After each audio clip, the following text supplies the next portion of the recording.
ginawang pambayad utang si Sofia ng sabungero niyang amain. Matapos ang gabing iyon ay tumakas siya, nagtago at naging kusinera ng isang matandang may sakit. Pagkalipas ng 6 na taon, tahimik na namumuhay si Sofia kasama ang kanyang anak. Ngunit, ang tahimik na sana niyang buhay ay muli na namang magugulo nang biglang nagbalik ang lalaking kinamumuhian niya. Nanay, may bago po kong kaibigan. Ang galing niya gumawa ng eroplanong papel. Wow, talaga? Sino naman ang... Naputo lang sinasabi ni Sofia. Halos mabitawan ang dalang basket nang makita kung sino ang tinutukoy ng anak. Katabi ni Don Gregorio ang isang lalaki na ni sa panaginip ay hindi niya naisip na makikita pang muli. Diyos ko, bulong niya. Pilit niyang pinakalma ang sarili habang palapit sa mga ito. Si Tito Ricky, nanay. Nakipaglaro po siya sa akin kanina. Nako, Sofia. Kung nakita mo lang si Derek kanina, ang saya-saya niya. Sabi pa ni Don Gregorio. Siya nga pala. Ito nga pala ang aking nag-iisang anak. Si Richard. Richard, ito si Sophie. Ang lagi kong ibinibida sa iyo na napakagaling magluto. Sofia? Gulat na tanong ni Richard. Titig na datig ito sa kanya na para bang nakakita ng multo. Sophie, iyo. Siya si Sophie, ang ina ni Derek. Oh, Sophie, hi. Inilahad ni Richard ang palad para makipaggamay, pero hindi iyon pinansin ni Sofia. Sa halip, napatras ito. Anak mo siya? Derek anak, magugas ka ng kamay at ayusin mo ang mga gamit mo ha, para makauwi na tayo.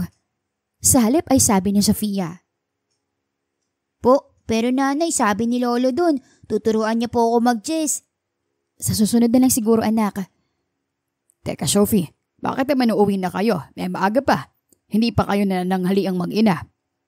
Sa bahay na lang po, Don Gregorio. Ayaw naman po namin makaistorbo sa inyong mag-ama. Ano bang istorbo ang sinasabi mo, iya? Kailan ka pa naging istorbo dito? Ay, dito kayo manananghali, ha? Sa ayaw mo at sa gusto. Nahihiya ka ba kay Richard? Baka po kasi... Napatingin siya sa lalaki, pero agad ding iniiwas ang mga mata nito. Sophie.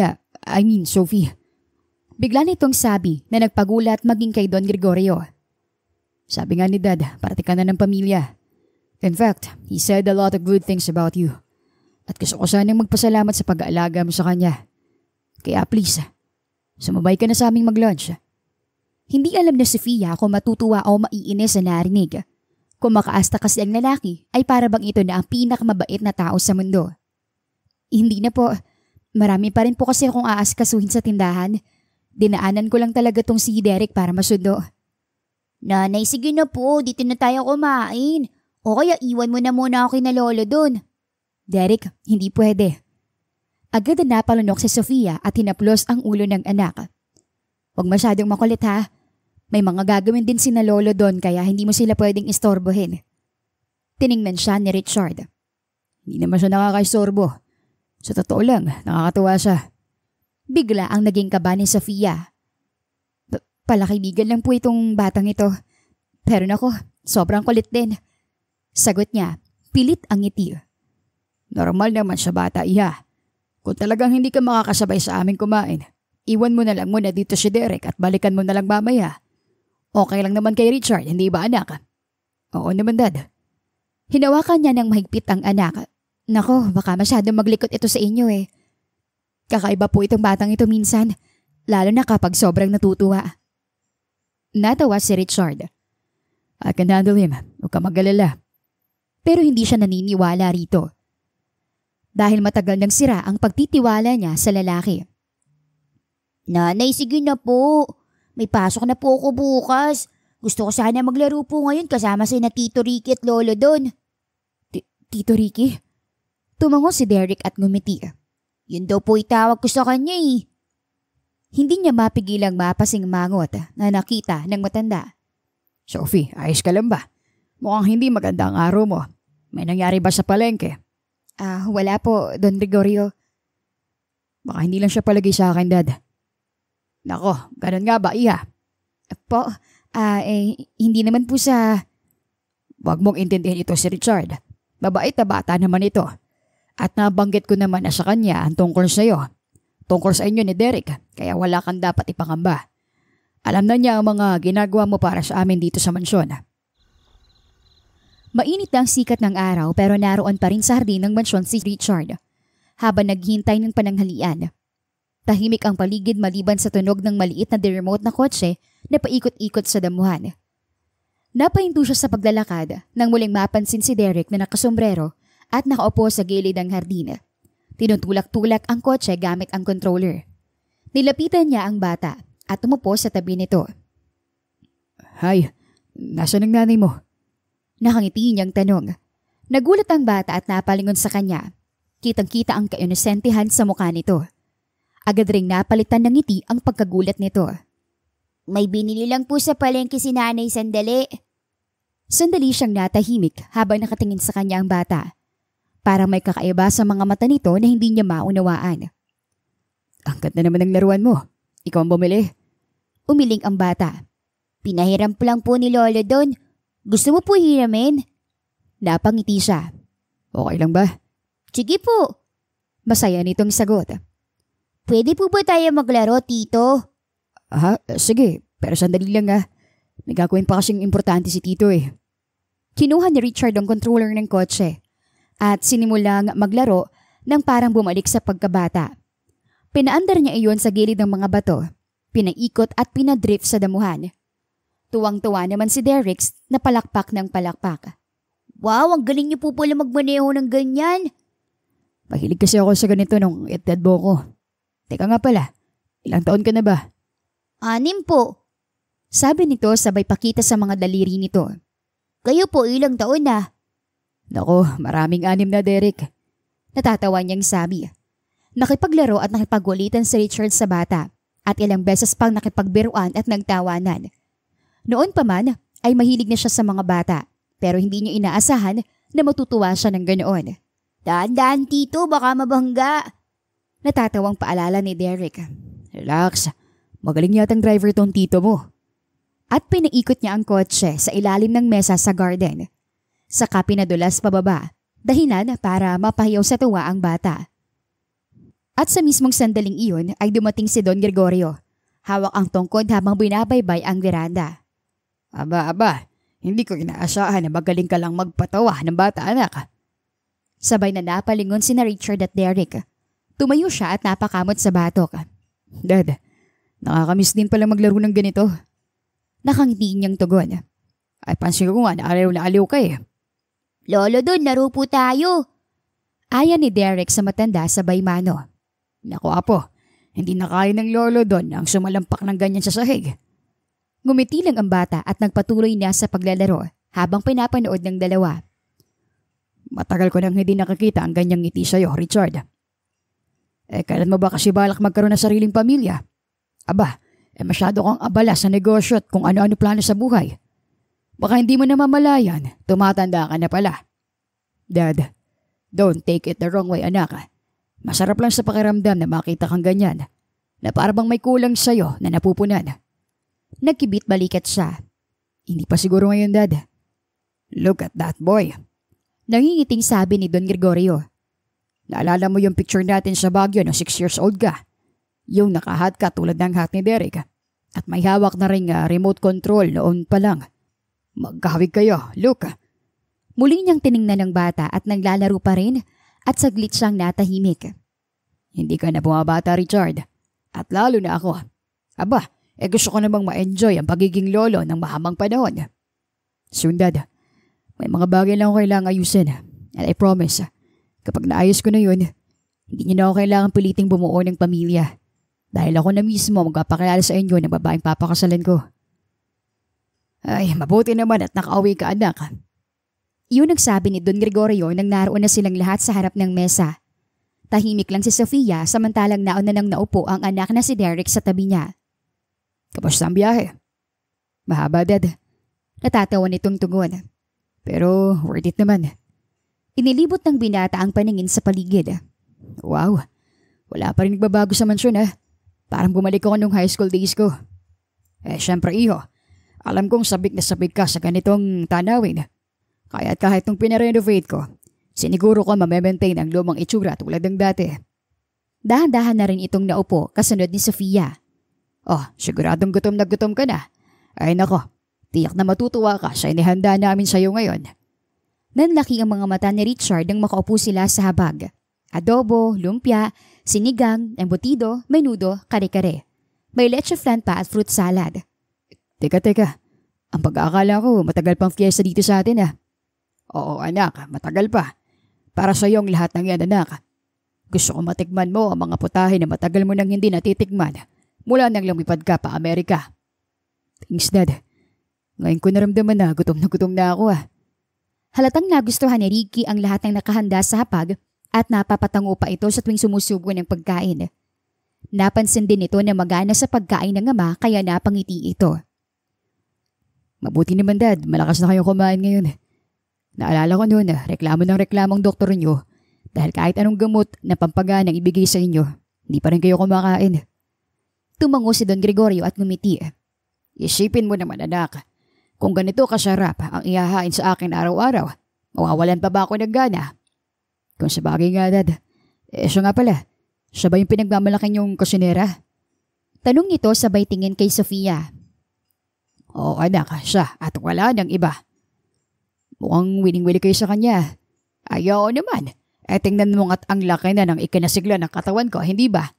Kasi nga, bukod sa napakasarap magluto, nakakatuwa rin itong anak niya. Ay talaga namang nakakawala ng bagot sa tuwing dumadalaw sila ritong mag-ina. Nakakayuko lang si Sofia. Pilit hindi pinapansin ng binata sa harap niya pero hindi niya iyon maiwasan. Good to know na may iba kayo nakakasama rito, bukod ka naman ng ngising. Kaya nga sabi ko sa'yo, huwag kang mag-alala dito sa akin. Ikaw ba? Kamusta ka naman doon? Abay hindi ka na nakakatawag ng madalas, hindi tulad ng mga nakaraan. Pasensya na Dad. Ang daming inaasikaso sa opisina sa LA. Especially now na nag-expand ang wine business natin doon. Tumango ito at ngumiti. Nakita ko nga ang business report mo anak. Impressive. Thanks Dad. Inaasikaso ko puran namin yung expansion sa Europe. Pero nakatutok pa rin tayo sa Asia. Sagot ni Richard habang abala pa rin sa pagkain. Ay, ang bilis talaga ng panahon, ano? Nakakita ko, mas lumalaki ang negosyo natin. How about the vineyards? Maganda naman. Medyo challenging sa umpisa pero nag-adjust tayo sa market. Marami tayong bagong contacts, lalo na sa France at Spain. Pero syempre, maraming dapat i-monitor. Stocks, quality, pati distribution. Ay, magaling. Salamat at napagbigyan mo ang request ko na mauwi ka kahit ilang linggo lang. Long overdue na rin po Dad eh. Alam ko ang dami kong naging pagkukulang sa inyo bilang anak. Kaya tinapos ko na lahat ng dapat kong tapusin doon para at least wala na ako masyadong iisipin ngayon nandito na ako. Mabuti kung ganon. Hindi naman pwedeng trabaho ka pa rin hanggang ngayon narito ka. Naku, kailangan ko pa rin pong bumisita sa mga negosyo natin dito at sa Maynila. Lalo na't may problema sa ilang pabrika natin. Pero don't worry Dad. I'll make sure na dadalawin ko kayo ng madalas. Lalo na't ganito kasarap ang madaratnan ko rito. Muli nitong tinapunan tingin si Sofia na noon ay abala sa pag-asikaso ng pagkain ng anak. Napangiti naman si Don Gregorio habang pinapanood si Richard na sarap sa pagkain. Aasahan ko yan Hindi ako makakapayag na hindi ka bibisita ngayong nasa Pilipinas ka na. Laking pasalamat ni Sofia nang matapos na iyon sa wakas. Nagpapahinga at nagkakape na si Don Gregorio sa may veranda kung saan pinapanood si Derek na naglalarong mag-isa. Sofia. Kilalang-kilala niya ang boses na iyon kaya't hindi na siya lumingon. Itinuloy niya na lang ang paghuhugas ng pinggan na para bang walang naririnig. Sa dinami-rami ng lugar, dito pa pala tayo magkikita. Hindi na akong dating Sofia na kilala mo noon. At wala tayong kailangang pag-usapan. Saglit na natahimik si Richard. Sa tingin mo ba, ganun lang kadali yun? Isang gabi, tapos kinabukasan, wala ka na. Akala mo ba, hindi kita hinanap? Doon na palingon si Sofia. Mas mahigpit ang pagkakahawak sa baso. Hinanap mo ko? Para saan? Para singilin pa ng isang gabi? Para ipamuka na ipinambayad utang lang ako ni tatay? Ramdam ni Richard ang bigat sa bawat niyang salita pero hindi ito natinag. Lumapit pa ito sa kanya habang titig na titig sa kanyang mga mata. Dahil hindi kita makalimutan. Dahil pagkatapos ng isang gabi na yun, pakaramdam ko, binago mo lahat. Tinalikuran niya ito dahil nagsimula ng mangilid ang kanyang luha. Bakit mo pa sinasabi yan? Nangyari na. Tapos na. Mas mabuti na yung ganun kaysa paulit-ulit ko nararamdaman na wala akong halaga. Kahit kailan, hindi ganun ang tingin ko sa'yo, Sofia. Nung gabing yun, you became everything. At hanggang ngayon, hindi nagbago. Napapikit siya, pinipigilan ang sariling bumigay. Gusto mong malaman kung ano nangyari pagkatapos mong umalis? Hindi siya sumagot pero hindi na rin siya sumalungat. Hinanap kita nung nagising ako. Akala ko, pumakon ka lang para uminom ng tubig. Pero wala ka na. Hinanap kita sa buong penthouse. Kahit sa mga katulong at sa mga gwardya. Nagsabi nila, maaga ka raw umalis at sumakay ng bus. Alam mo ba kung anong ginawa ko pagkatapos nun? Nagpatrace ako ng mga bus. Pinatanong ang mga konduktor, mga terminal. Ilang linggo kong walang ginawa kundi hanapin ka, Sofia. Kahit saan may posibilidad na nandun ka, pinuntahan ko. Sa pagkakataong iyon ay hindi niya napigilang lingunin ito. Richard, akala ko baka nakidnap ko o kaya naman may masamang nangyari sa'yo. Hindi ako mapakali nun. At nung narealize ko na talagang umalis ka dahil ginusto mo, doon ako parang nawalan na ng pag-asa. Umikot ito sa counter at lumapit sa kanya hanggang halos magkatabi na sila doon sa harap ng lababo. 6 na taon, Sofia. Sinubukan kong kalimutan ka. Inabala ko ang sarili ko sa mga negosyo. Umalis ako papuntang Amerika. Pero tuwing gabi, iniisip ko pa rin kung nasan ka na. Kung kumakain ka ba ng maayos. Kung ligtas ka ba. Masaya ka ba? Hindi na niya napigilan ang pagtulo ng luha. Kung alam mo lang kung gaano ako naghirap pagkatapos ng gabing yun. I'm so sorry, Sofia. Alam kong galit na galit ka sa akin. Pero gusto ko lang malaman mo na hindi ko pinagsisisihan yung gabing nangyari yun. Not for a second. Napaatras siya at muling napatalikod. Mabilis niyang pinunasan ng kamay. Wala na tayong dapat pag-usapan. Mahina ngunit matigas niyang sabi. Matagal na yun.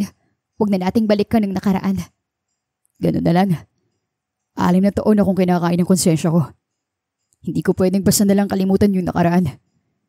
Kung talagang naging mahalaga ako sa'yo, sana hindi ka pumayag sa kasunduan ni tatay. Sana. Napahinto siya at nag-iba ang tono. Sana hindi mo ko hinayaang danasin yun. Natigilan si Richard at ginamit iyon ni Sofia na pagkakataon para takasan na ang usapang iyon. Mabilis na lumabas ng kusina si Sofia pero agad din yung sinundan ni Richard hanggang makarating ito sa veranda. Ngayong nakita na niyang muli ang babaeng matagal na niyang hinahanap, hindi na niya ito hahayaang makaalis pa. Tito Ricky, patulong naman po. Yun ang agad na sumalubong sa kanya paglabas niya. Hawak-hawak ni Derek ang kotse-kotsehan at ang remote control nito nang lumapit sa kanya. Oh, ano nangyari? Natanggal po yung isang gulong. Malungkot nitong sabi. Teka, sige. Ayusin natin . Habang inaayos ang gulong ng laruan ay napatingin siya sa bidata. Ilang taon ka na nga ulit, Derek? 6 po. 6 na taon. Parang may bigla siyang naramdaman na hindi niya mawari. Naisip niya, 6 na taon na mula nang may nangyari sa kanila ni Sofia. 6 na taon na siyang nawala at ngayon, posible kaya? Bulong niya. 6 na taon. Hindi niya namalayan na palapit na sa kanila si Sofia. Nakatingin sa kanya. Ramdam niya ang tensyon sa pagitan nila. Hindi lang dahil sa nakaraan, kundi dahil sa kasalukuyan. Tito Ricky, naayos niyo na po ba yung gulong? Oo, ito, subukan mo ulit. Derek anak, ayusin mo na mga gamit mo. Uuwi na tayo. Pero Nay, huwag nang matigas ang ulo ha. May pasok ka pa bukas. Mag-aaral pa tayo ng mga leksyon mo, hindi ba? Sige na nga po. Lumapit ito at iniabot ang laruan kay Richard. Pakisabi po kay Lolo dun, salamat sa pagpapahiram ng kotse. Babalik na lang po kami bukas. Hihiramin ko po uli. Oh, bakit hindi mo pa iuwi? Para mapaglaruan mo sa bahay nyo. Nagningning ang mga mata nito. Talaga po? Oo, huwag kang mag-alala. Akong bahala magsabi kay Lolo dun. Wow, maraming salamat Tito Ricky. Derek, ibalik mo na yan kay... Sir, Pero nanay, Sofia, please. Hayaan mo na para may mapaglaruan siya. May laruan siya sa bahay. Okay na siya sa ganun. Matigas nitong sabi sabay kuha sa laruan sa anak at abot sa kanya. Hindi niya kailangan ng marangyang mga laruan. Sofia. Sophie, sir. Sophie ang pangalan ko. Ilang minuto lang ay nakauwi na sina Sofia sa maliit nilang apartment. Pagpasok nila ay agad siyang kinalabit ni Derek. Nanay, bakit parang galit ka po kay Tito Ricky? Galit? Hindi naman anak. Sadyang hindi pa kasi natin siya kilala ng mabuti, hindi ba? Kaya medyo nag-aalangan pa ang nanay. Kaya po ba nagmamadali tayong umalis doon? Ngumiti siya at tumango. Oo anak, kasi kadarating lang ni Sir Richard. Kaya syempre, pagod yun. At saka kailangan nilang magbonding ni Don Gregorio. Ayaw naman natin silang maistorbo, hindi ba? Kaya mas mabuti pa na umuwi na muna tayo ng mas maaga. Sige po. Sandaling tumahimik si Derek, pero lumapit din sa kanya nang pumunta siya sa kusina. Pero nanay, alam mo po, gustong gusto ko si Tito Ricky. Kahit kakakilala lang po namin, mabait kasi siya eh. Tiningnan niya ang anak at kinunutan ng noo. Mabait? Opo, masaya po siyang kalaro. Ang galing niya magpaandar ng kotse-kotsehan eh. Anak, makinig ka sa akin ha. Huminga siya ng malalim at pinaupo si Derek. Hindi naman sa pinagbabawalan kitang makipaglaro sa kanya ha. Pero hanggat maaari, huwag ka masyadong kampante sa anak na Don Gregorio. Pero bakit po? Basta, hindi mo pa maiintindihan sa ngayon. Pero paglaki mo, tsaka ko ipapaliwanag ang lahat. Okay ba anak? Tumangu-tango ito. Sige po, pero pupunta pa rin po tayo sa mansyon na. Oo naman. Walang magluluto para sa mga lolo doon mo kung hindi tayo pupunta doon. Yay! Napabuntong hininga na lang siya. Ramdam ang bigat sa dibdib. Alam niyang mali na ipagkait sa anak ang katotohanan. Pero sa tingin niya ay hindi pa napapanahon na sabihin dito na ang tinatawag nitong Tito Ricky ay ang tunay nitong ama. Tahimik ang hapong iyon sa mansyon. Tulad ng dati, abala si Sofia sa pag-aayos ng mga lulutuin sa kusina. Hindi niya napansin ang pagbukas ng pinto hanggang sa maramdaman na lang niyang may mga matang nakatingin sa kanya. Lagi ka bang ganyan kaseryoso? Baka isipin ng mga tao dito, hindi ka marunong ngumiti. Malumanay na biro ni Richard habang nakasandal sa pinto. Napatingin siya dito pero mabilis rin na ibinalik ang tingin sa ginagawa. Hindi ko naman trabaho ngumiti, Mr. Richard. Ang trabaho ko, magluto. Napangiti si Richard. Dapat ay sanay na ito sa sarkastikong sagot ni Sofia. Dahil ganoon lagi ito simula nang tumapak ito sa mansyon. Okay lang ba na wag mo na akong tawagin, Mr. Richard? Parang napaka-formal naman eh. Parang hindi tayo magkakilala niyan. Hindi naman talaga tayo magkakilala. Sofia. Kung ano man ang meron sa atin noon. Kung ano man ang nangyari. Tapos na yon. Saglit na natahimik ang binata. Sa loob-loob nito, tama si Sofia. Pero hindi iyon hadlang para tumigil. Lumapit ito sa kanya. Maingat na kinuha ang isang mangga mula sa mesa at saka tumingin sa kanya. Sofia, hindi ko na mababago ang nakaraan. Alam ko nagkamali ako. At hanggang ngayon, daladala ko pa rin yun. Pero sana, kahit paunti-unti, payagan mo ako makilala ka. Hindi bilang bayad utang, hindi bilang kasunduan, kundi bilang ikaw. Napatigil siya sa ginagawa. Gusto niya itong talikuran. Gusto niya itong iwan doon pero sa tono ng boses ni Richard ngayon, hindi iyon ang dating lalaking inakala niyang arogante. May sensiridad na sa boses nito. May pag-asang pilit niyang iniiwasan. Wala kang kailangang gawin. Mariin niyang sagot. Hindi mo kailangan siyuin. Hindi mo kailangan magpanggap para lang mawala ang guilt na nararamdaman mo. Hindi ako nagpapanggap. Kung may isang bagay na sigurado ako ngayon, Sofia, yun, ayoko na mawala ka pa. Richard, umuling siya at bahagyang umatras. Tama na. Huwag mo nang palakihin ang problema. Maayos ng buhay ko. Namin ni Derek. Wala na akong ibang hinihiling kundi maging tahimik ang buhay namin. Bahagya itong napangiti. Pero ako, Sofia, marami pa akong gustong hingin. At lahat yun, may kinalaman sa inyo. Umusad ito ng kaunti. Halos magdikit ang siko nila habang naghahanda na si Sofia na maghiwa ng gulay. Alam kong galit ka. Sa totoo lang, galit din ako sa sarili ko. Alam ko nasaktan kita at alam ko na wala akong karapatan na humiling ng kahit ano ngayon. Pero kung pwede lang, bigyan mo ako ng konting puwang. Kahit konting pagkakataon lang. Napalunok si Sofia. Pilit na iniiwasan ang mga mata ng binata. Pagkakataon? Para saan? Para mapatunayan ko na nagsisisi ako sa nangyari. Na mas mahalaga ka sa akin kaysa sa inaakala mo. Bigyan mo ko ng pagkakataon na makabawi. Paano kung ayoko? Naggibit balikat ito. Well, kahit itulak mo ako palayo, hindi ako aalis, Sofia. Kung ayaw mo sa akin, tatanggapin ko. Pero hindi ibig sabihin na wala akong gagawin para magbagong isip mo. Bago pa iyon sa lungetin ni Sofia, ay narinig nilang palapit ang Don. Oh, anong kaguluhan nito? Wala, Dad. Wala. Kumunot ang noon nito. Bakit parang nag-aaway kayo? Sophie, may problema ba? Ginugulo ka ba nitong si Richard? Umiling si Sofia. Wala pong problema, Don Gregorio. Pasensya na po. Hindi mo kailangang humingi ng pasensya. Putol ni Richard. Ako dapat humingi ng tawad. Sa lahat. Napangat ng kilay si Don Gregorio at tumitig sa anak.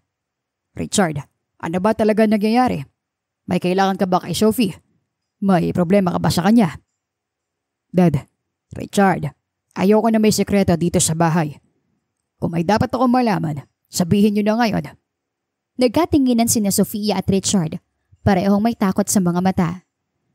Dad, okay lang po talaga. May hindi lang pagkakaintindihan sa ulam.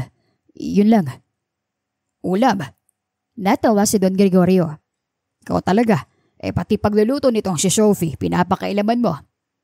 Inilagay na ni Sofia ang huling mga barya sa counter ng sari-sari store nang may marinig siyang pamilyar na boses. Sofia, hi. Richard, paano mo nalaman kung saan ako nagtatrabaho?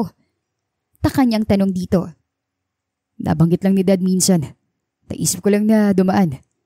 Gusto ko lang makita kung okay ka. Kumunot ang noo niya. Bakit? Wala naman. Gusto ko lang masiguro na safe ka. At saka naisip ko lang kung pwede kitang ihatid pabalik sa mansyon. Ako? Ihahatid mo? Ilang kanto lang naman ang mansyon mula rito. Kaya ko naman maglakad mag-isa. Alam ko naman. Pero since narito na rin lang ako, sabay na tayo maglakad pa uwi. Napakamot si Sofia sa ulo, pero tumango na rin siya pagkatapos. Hinintay siya nitong makalabas ng tindahan at pinaunang maglakad. So, kamusta na? Pagkatapos ng... alam mo na. Okay lang. Simple lang. Tindera sa umaga, tagalugto sa tanghali. Nanay mula umaga hanggang gabi. Okay naman. Nakakakain ng 3 beses sa isang araw. Nakakapag-aral si Derek. Okay na kami sa ganun. Nilingon siya ni Richard. Ikaw? Anong ako? Ikaw, kamusta? Ako? Neto, buhay pa. Napatango na lang si Richard at pagkatapos ay umiling. Nagkakailangan pa rin ba tayo? Hindi naman. Baka talagang wala na lang tayong dapat pag-usapan. Sofia. Sa totoo lang, Richard, hindi ko alam kung paano mawawala ang pagkailang ko sa'yo eh. Kasi ang totoo naman, hindi tayo magkakilala, di ba? Isang gabi lang tayo nagkasama, Richard, at sa isang gabing yun, nakilala ko naging pinakamahalagang babae sa buhay ko. Natawa siya at iniba na lang ang usapan. Gusto mong malaman kung kamusta na ako pagkatapos ng lahat? Okay na ako ngayon. Hindi na kagaya noon. Wala nang gulo ngayon. Wala nang utang na kailangang bayaran. Mas mabuti nga kung ganun. Pero, hindi mo ba namimiss ang Maynila? Marahan niya itong tiningnan. Maynila? Hindi. Masyadong maingay dun eh. Masyadong magulo. At masyadong maraming alaala na ayoko nang balikan. Tama. Pasensya ka na. Hindi ko sinasadyang... Wala ka namang dapat ihingi ng pasensya. Putol ni Sofia. Desisyon ko naman na umalis. Mas gusto ko dito eh, sa probinsya. Mas nakakahinga ako ng maluwag. Saglit na natahimik si Richard, pero ilang minuto lang ay sinubukan uli nito.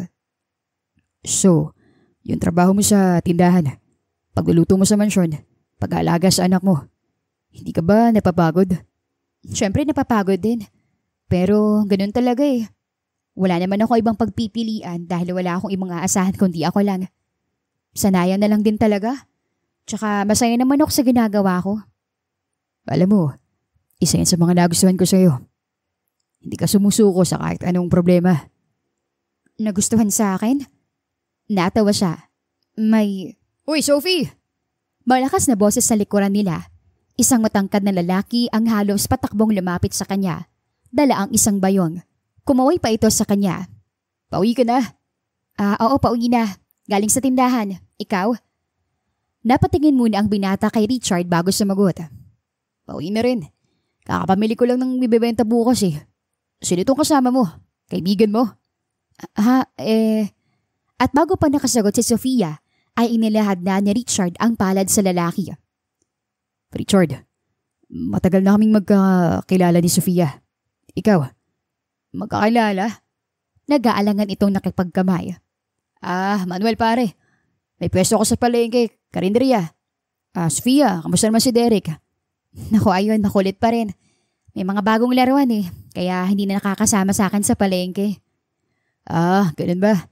Kaya pala hindi ko na naririnig yung tawa niya sa pwesto ko Ikaw mo sumuko sa kanya Sabihin mo, misa siya ng Tito Manuel niya. Close kayo ni Derek. Hindi nito napigilang tanong. Parang ganun na rin. Madalas siyang pumupunta sa karinderya na sumasama pa siya kay Sophie sa tindahan. Nakakatawang batang yun eh. Matalino at cute. Manang-mana sa nanay niya. Sabi ko nga dito kay Sophie, kung kailangan niya na makakatulong sa kahit na ano. Lalo na sa pag-aasikaso kay Derek. Tawagan niya lang ako. Lalo na't wala siyang tatay. Napakunot ng noo si Richard.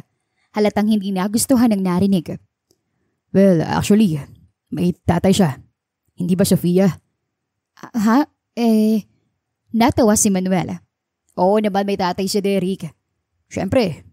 Pero di ba, wala na siya, Sophie. Kapwa nakatingin na sina Richard at Manuel sa kanya.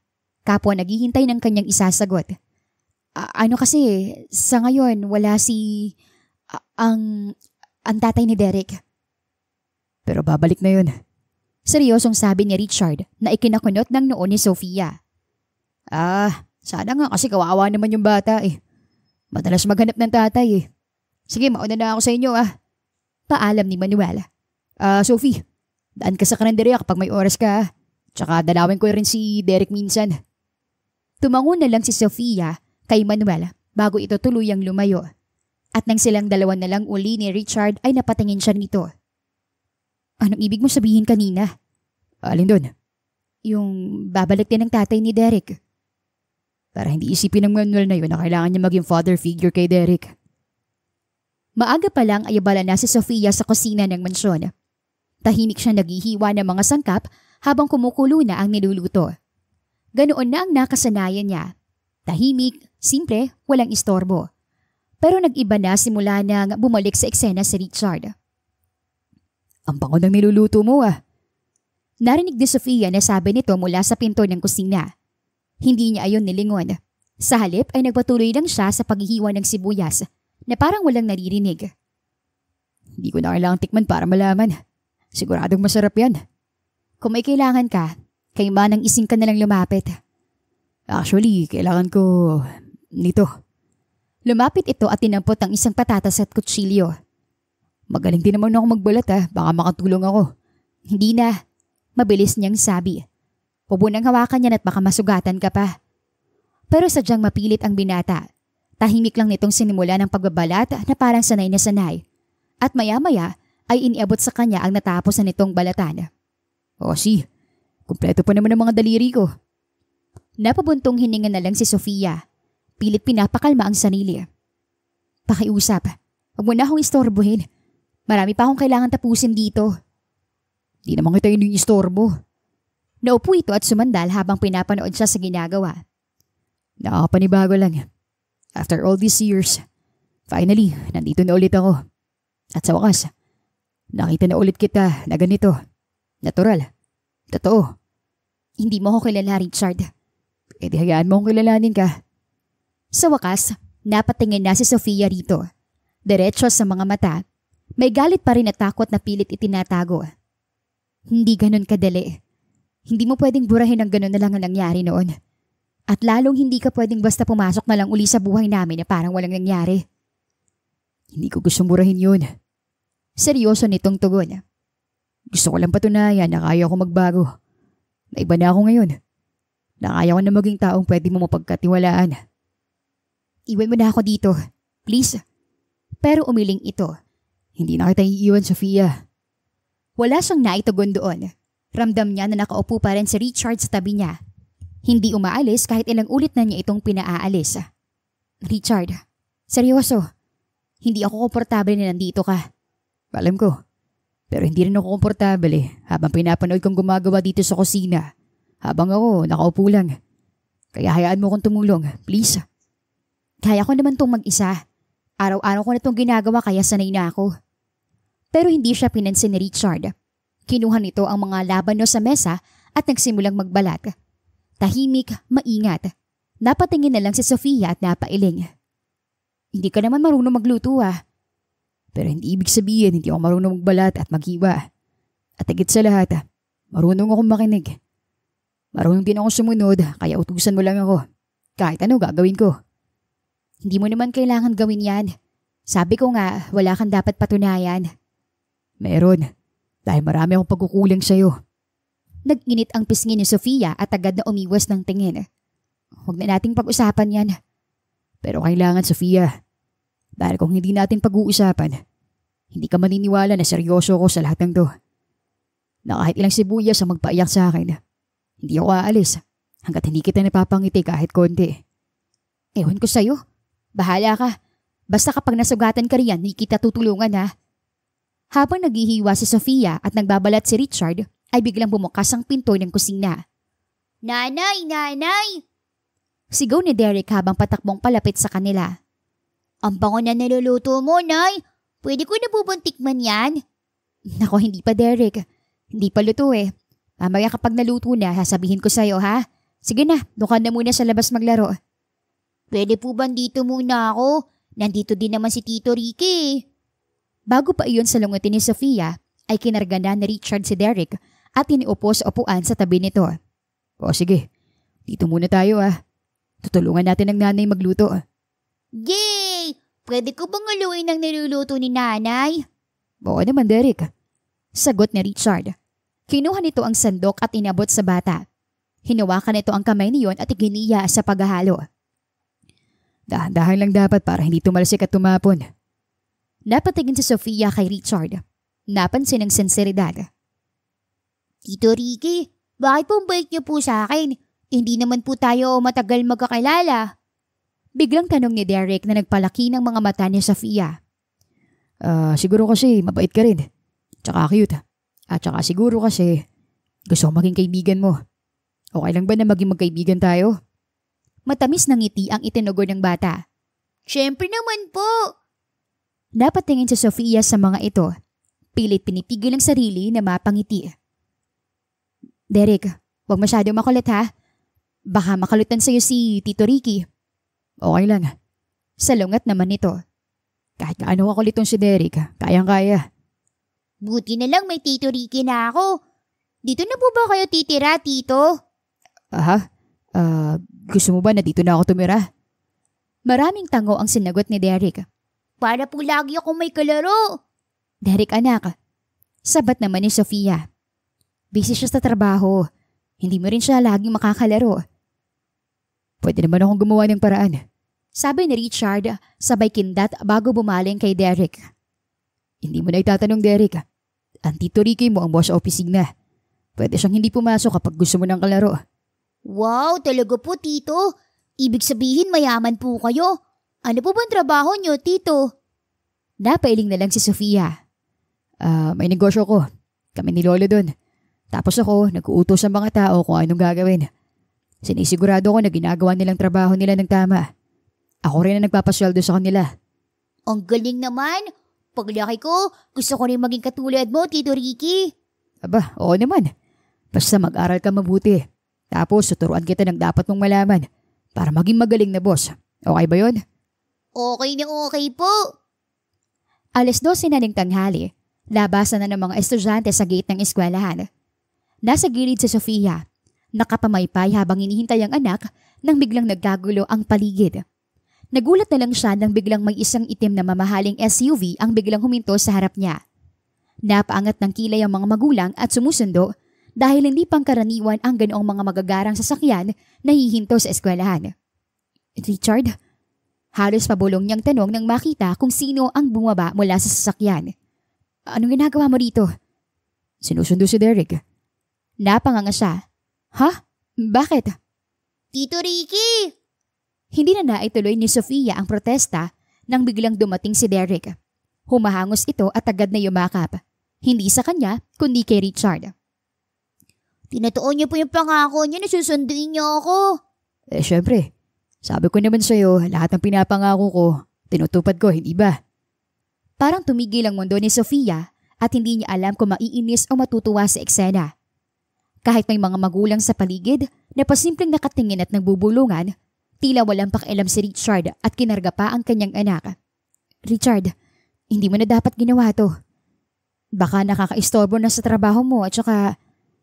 Never kayo magiging istorbo sa akin at sa trabaho ko. Isa pa, gusto ko lang sanang makasama tong si Derek na kumain sa labas. Kaya sanang dalawa. Wow, talaga po? Kakain po tayo sa labas? Oo, saan ba gusto? Anong gusto mong kainin? Tumingin pa sa itaas si Derek na tila nag-iisip ng malalim. Gusto ko po ng spaghetti at burger. Pwede po ba yun? Nako Derek anak, sa bahay na lang tayo mananghalian. Nagluluto ako ng adobo tsaka pinritong tilapia. Favorite mo yun, di ba? Opo. Pero nanay, sayang naman kung tatanggihan natin si Tito Richard. Baka po hindi na siya pwede sa susunod. Oo nga, Sofia. Sige na, pumayag ka na. Sandali lang naman tayo eh. Pagkatapos natin kumain, uuwi na rin tayo kagad. Saglit na nag-isip si Sofia at nang makita ang anak na tila nagmamakaawa ang mga mata, wala na rin siyang nagawa. O siya, sige na nga. Yay! Appear! Masayang sabi ni Richard sabay taas ng kamay na agad nakipag-appear. Oh, sakay na.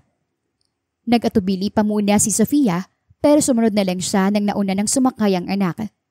At nang magsimulang umandar ang sasakyan ay hindi maiwasan ni Sofia ang kakaibang nararamdaman.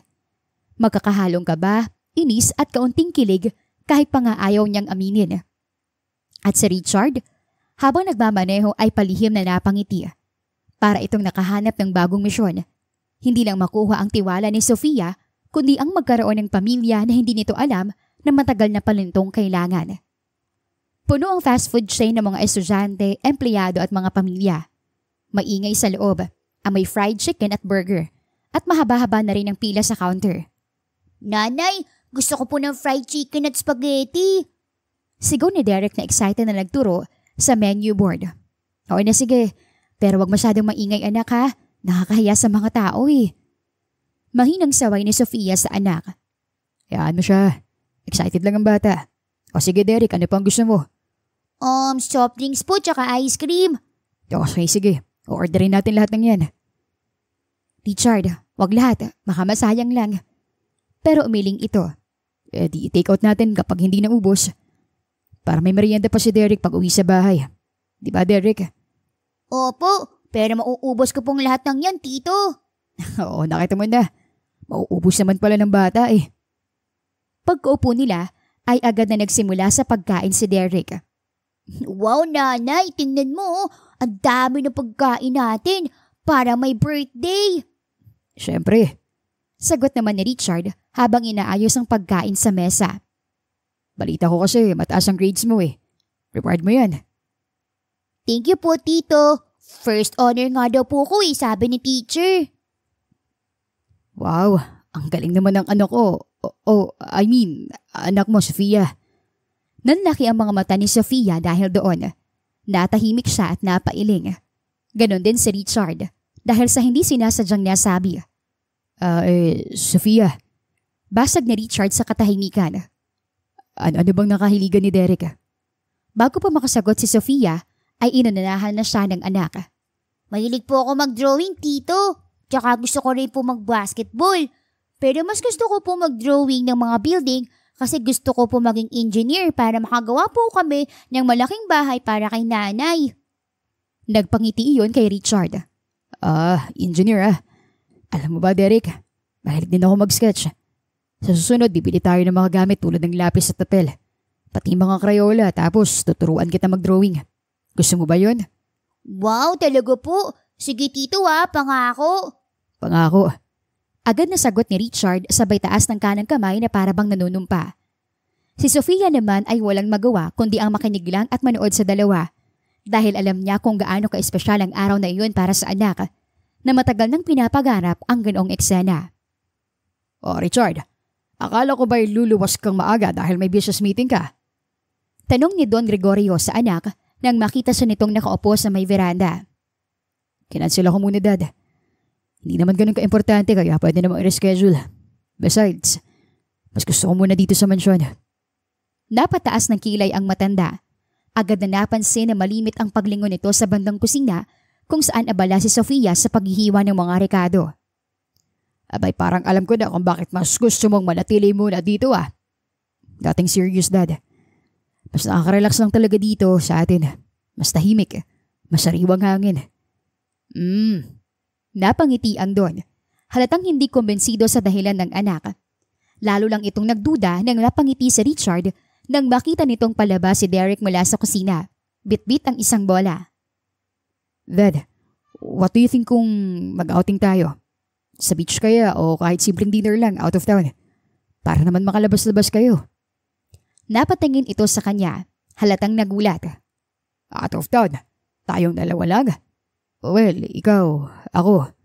Saglit itong nag-isip bago nagpatuloy. Pati sinama ng ngising, Mang Estacio, sina Sophie and Derek. Mas marami, mas masaya, di ba? Natawa ng malakas si Don Gregorio. Aba anak, ay hindi ako tatanggi riyan. Magandang ideya yan, lalo na't matagal-tagal na rin akong hindi nakakalabas-labas. At ngayon, mas masaya dahil mas marami na tayo ngayon. Good, pagplanuhan na natin. Ngumiti siya, kahit pa nga higit pa sa kasiyahan ng nararamdaman niya. Anyway, Dad, si Sophie, hindi niyo pa nagkukwento sa akin kung paano niyo siya nakalala. Hindi pa ba? Tinabihan siya ng ama at sumandal sa upuan at inilapag nito ang baston sa dingding. Well, isang gabi, habang nasa biyahe, nakita namin si Sophie na nakahandusay sa bangketa. Dinala namin dito sa mansyon. Pinakain. Nagkataon na umalis si Manang Gloria, yung kusinera natin, kaya inalok ko si Sophie na magtrabaho. Ay napakabait na bata niyang si Sophie at magaling makasama. Naging kaibigan agad lahat dito.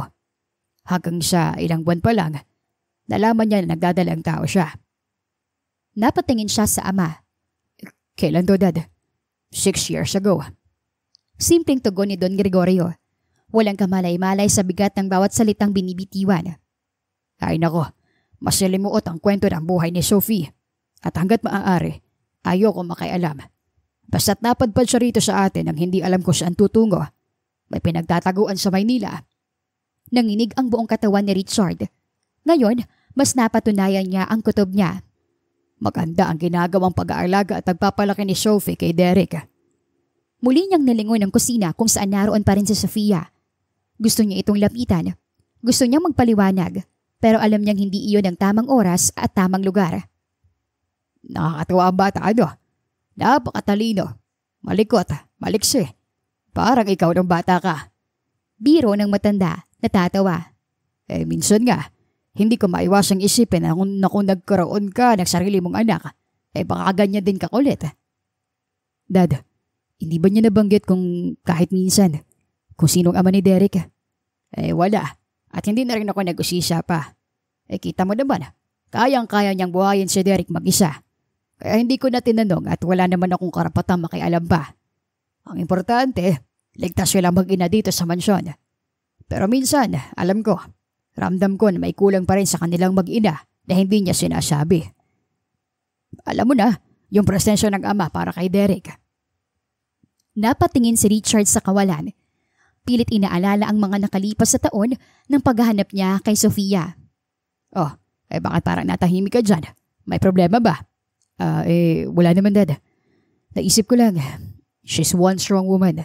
Ay nako, tama ka. Kaya nga ako'y hanga sa batang yan. Hindi naging hadlang ang mga problema para sumuko. Nilingon siya ng ama. Teka nga, bakit nabigla ka naging interesado sa mag-ina ha? Natawa lang si Richard at umiling, pero sa loob-loob niya, hindi lang pagkakaroon ng interes ang nararamdaman niya ng mga oras na iyon. Tirik na tirik ang sikat ng araw, pero peres-kompresko ang hangin mula sa malawak na karagatan. Malakas ang tawa ni Derek habang hinahabol ni Richard sa dalampasigan. Tito Ricky, bilis, sabunin mo ako. Punta tayo dun. Hinabol agad ito ni Richard nang nakayapak at nang maabutan ay binuhat pa nito ang bata sa balikat. Gotcha! Wala kang takas kay Tito Ricky. Baba mo ako, Tito Ricky. Mula sa cottage ay napatingin si Sofia sa malakas na tawa ni Derek. Napangiti siya pero agad ding iyong napalitan ng kaba. Dahil nitong mga nakaraang araw, napansin niyang nagiging masyadong malapit ang dalawa. Inihinto niya ang ginagawang pag-aayos ng mga pagkain, kinuha ang tuwalya bago patakbong nilapitan ng mga iyon. Derek, halika muna. Kanina ka pa sa initan ha, magpahinga ka muna. O bakit? Nag-enjoy pa kami. Natatawang sabi ni Richard. Kahit pa nga halata ang gulat sa mukha nito. Baka masyado na siyang mapagod. Hindi pa ako pagod, Nay. O di pa siya pagod. Bata yan, maraming energy. Pero mariing umiling si Sofia. Kahit na, hindi lahat ang gusto ng bata susundin. Halika na anak, doon ka muna sa cottage, kumain ka muna. Kumunot ang noon ni Richard. Sofia, naglalaro lang naman kami. Hindi ba masyado mo naman siyang... Masyadong ano? Putol ni Sofia. Masyadong pinoprotektahan? Pasensya na ha. Pero ako ang nanay. Alam ko kung ano makakabuti sa kanya. Wala naman ako sinasabi hindi mo siya pinoprotektahan. Pero kaya ko din naman siyang protektahan, Sofia. And he trusts me. Hindi mo siya kailangang protektahan. Mas sumigpit ang kapit niya sa anak. Na parang ang aagawin ito sa kanya ni Richard anumang oras. Bago pa man makasagot ang binata ay dumating si Don Gregorio na nakakunot ang noo. Aba, parang mas mainit pa sa sikat ng araw ang diskusyon niyo ah. Ano ba nangyayari dito? Nagkatinginan sina Sofia at Richard at parehong natahimik. Ngumiti na lang ang matanda at bumaling kay Derek. O Derek, apo, nag-enjoy ka ba sa swimming natin? Opo, Lolo Don. Ngayon na po ako nakapunta sa ganitong lugar eh. Sana po dito na tayo tumira. Ay, ba'y tanongin mo ang nanay mo? Pwede tayo lumipat dito kung talagang gusto mo. Biro ng matanda sa bahaplos sa buhok ng bata. Talaga po? Nako Derek anak ha. Nagbabakasyon lang tayo dito. Bakasyonan lang to ni na Don Gregorio. Pero Derek, sabat naman ni Richard. Pwede naman tayo bumisita dito linggo-linggo. Gusto mo ba yun? Agad na tumalon sa tuwa si Derek. Yay! Sige po, Tito Ricky. Gustong-gusto ko po yan. Tapos maglalaro po tayo. Tapos tuturuan niyo ako mag-swimming. Diba pangako niyo sa akin na tuturuan niyo ako lumangoy, Tito? Oo naman. Kapag nagaga ako, dapat tinutupad, diba? Hindi lang paglangoy ang ituturo ko sa'yo. Tuturuan din kita mag-basketball. Wow, sige po, Tito. Gusto ko rin mag-basketball. Nanay, narinig mo yun? May magtuturo na sa akin mag-basketball. Diba noon ko pa po gusto matuto nun? Para pwede na ako makipaglaro sa mga klase ko. Buti na lang may Tito Ricky na ako. Yay! Napailing na lang si Sofia. Anak, baka masyadong busy ang Tito Ricky mo kaya wag mo nang masyadong umasa ha. Hindi naman ako busy. Ngayon narito na ako sa Pilipinas. I have all the time in the world to be with him.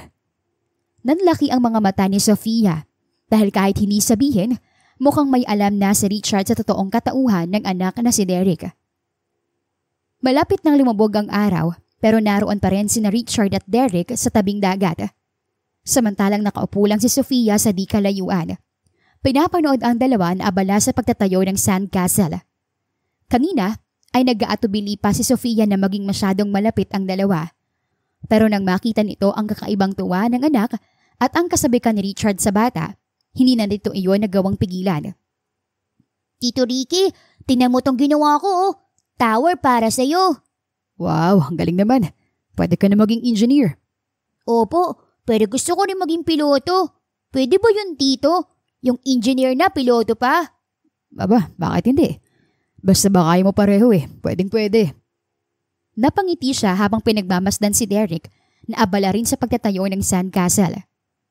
Sabi nga din po ni nanay kahit anong gusto ko paglaki ko, pwede. Basta po maging masipag lang ako. Ang sabi rin po niya, dapat maging masipag ako kasi wala raw po kaming ibang asahan kundi kaming dalawa lang. Kayong dalawa lang ang lagi magkasama ng nanay mo? Opo, kami lang palagi. Kaya gustong gusto ko pong sinasama niya ako sa bahay ni Lolo dun Kasi nakakalaro po ko sila ni na Mang Estacio. Pero okay lang naman po kaming dalawa nilang ni nanay. Kasi masaya po ako basta magkasama kami. Napabuntong hininga na lamang si Richard. Mahal na mahal ko po si nanay. Siya po kasing lahat sa akin Siya ang best friend ko. Ang teacher ko po. Siya lang ang kakampi ko palagi. At kahit pagod po siya galing sa trabaho niya sa tindahan at pagluluto, di niya ako napapabayaan. Lagi niya rin po ako inuuna. Minsan nga po, di na siya nakakatulog Pero kahit pa, nagagawa pa rin mo niya akong baunan. Tapos, nahatid po niya ako na susundo sa school. Pero alam ko minsan, nalulungkot ang nanay. Lalo na kapag nababanggit si tatay. Napatitig ito sa bata. Bakit? Ano bang sabi ng nanay mo tungkol sa kanya? Sabi niya po, wala raw po si tatay. Nasa malayo raw po. Basta sabi niya na hindi ko naman daw kailangan ng tatay para maging masaya. Kasi nandiyan naman po siya. Pero alam mo, Tito Ricky, minsan iniisip ko, paano kayo kung may tatay ako, no? Pero syempre, di ko yung sinasabi kay nanay. Kasi alam ko magtatampo siya sa akin Naku, yoko magtatampot nalulungkot ang nanay kasi umiiyak siya Hindi alam ni Richard kung paano itatago sa bata ang pagsikip ng kanyang dibdib. Iniisip ko nga rin po na di kaya niya ako hinahanap. Gusto rin kaya niya ako makita. Kasi minsan po, nainggit ako sa mga klase ko Yung may tatay na sumusundo sa kanila sa school. Derek. Mag-ingat niyang sabi. Paano nga kung magkita ulit kayo ng tatay mo? Mapapatawad mo ba siya kasi matagal siyang nawala? Mabilis ang pagngiti ng bata. Di naman po ko galit sa kanya. Sabi naman ni nanay, kahit ano po mangyari, tatay ko pa rin siya. Kaya na ako, magiging masaya po talaga ako kapag nakakilala ko yung tatay ko. Hindi niya napigilang mapangiti. Paano kung malaman mo na hindi pala alam ng tatay mo ang tungkol sa'yo? Kaya pala wala siya. Hindi niya alam na ipinanganak ka pala. Di niya alam? Paano po yun? Napatingin si Derek sa kanya. Pero kung di niya po alam, mas maiintindihan ko po kung bakit wala siya. Hinimas niya ang ulo ni Derek. Alam mo, kung sakaling dumating yung araw na makikilala ka niya, sigurado magiging proud siya sa'yo. Kasi mabait ka, matalino pa. Sana nga, Tito Ricky. Tsaka sana po mabait siya, no? Sana kagaya mo siya. Mula sa malayo ay tanaw ni Sofia ang eksenang iyon. Napakagatlabi siya. Ramdam ang halo-halong emosyon. Takot, pangamba, at lihim na kasiyahan na matagal na niyang pilit ikinukubli at tinatanggi. Parang ibang Richard ito nakikita ko ngayon sa Richard na nakilala ko noon. Bulong niya sa sarili nang mapansin na mas relaxed at mahinahon ito kumpara sa dating Richard na masungit at tila walang pakialam sa ibang tao. Ibang-iba ito sa Richard na una niya itong nakilala. Hindi niya malilimutan ang unang beses niya itong nakita. Nang minsang isama siya ng amain sa isang party. Ipinakilala siya nito kay Richard Agoncillo at aaminin niya na unang kita pa lang niya rito ay hinangaan na niya ito. Pati puno, gwapo, maotoridad, makapangyarihan. Bahagya rin silang nagkausap ng gabing iyon at hindi niya maikakaila na nabighani siya sa katalinguhan nito. Pero hanggang doon lang naman. Lihim niya itong hinangaan. Lihim na minahal. Alam niya na kailanman ay hindi siya nito bibigyan ng pansin dahil hamak na anak lamang siya ng isang sabungero na baon sa utang. Hanggang sa nangyari ang pinakamasamang bangungot sa kanyang buhay. Nang ipambayad utang siya ng amain sa lalaking pinaglaanan niya ng kanyang unang pag-ibig. Naalala niya noong tahimik lang niyang pinipigil ang sarili sa pag-iyak habang sakay ng mamahaling kotse. Katabi ang isang malaking lalaki. Habang umaandar, ay pinilit na lang niyang tingnan ng mga nadadaan ng billboards ng soft drinks. bagong pelikula ni na Sharon at Gabby at iba pa sa kahabaan ng EDSA. Tahimik ang buong biyahe hanggang nakarating sila sa isang mataas na gusali sa Maynila. Sa laming dingding, makintab na sahig, mamahaling mga muebles. Ibang-iba sa mundong kinasanayan ni Sofia. Pagbukas ng pinto ng opisina, ay nadat na nila si Mr. Richard Agoncillo. Nakatalikod, nakatanaw sa salaming bintana kung saan kitang-kita ang buong syudad. Eleganteng-elegante ang dating nito sa suot nitong itim na long sleeves. Boss, narito na pong anak ni Mang Doming. Tumango si Richard pero hindi lumingon. Mabilis na lumabas ang mga tauhan at naiwan silang dalawa. Finally, you're here. Hindi siya tumugon. Yumuko lang siya. Punong-puno ng kahihiyan. Dahan-dahan namang humarap si Richard sa kanya. Eksaktong pag-angat niya ng tingin, biglaan naging kaba ng kanyang dibdib dahil ngayon na lang ulit niya ito nakita matapos ang matagal na panahon. Pero wala pa rin itong pinagbago. Gwapo pa rin ito. Matikas, malakas ang dating. Pero hindi siya nagpadala sa gandang lalaki ng kaharap dahil hindi mababago noon ang hayop nitong pag-uugali. Gusto ko lang linawin na hindi kusang loob ang pumunta ko rito. Wala akong ibang pagpipilian. Pinilit ako ni tatay. Alam ko. Ang mahalaga, nandito ka na. Naupo ito at tiningnan siya mula ulo hanggang paa. Agad siyang pinamulahan ng pisngi. Mas gumaganda ka pala kaysa nung huli tayo nagkakilala. Humalokip-kip si Sofia na para bang makakatulong iyon para itago ang takot na nararamdaman.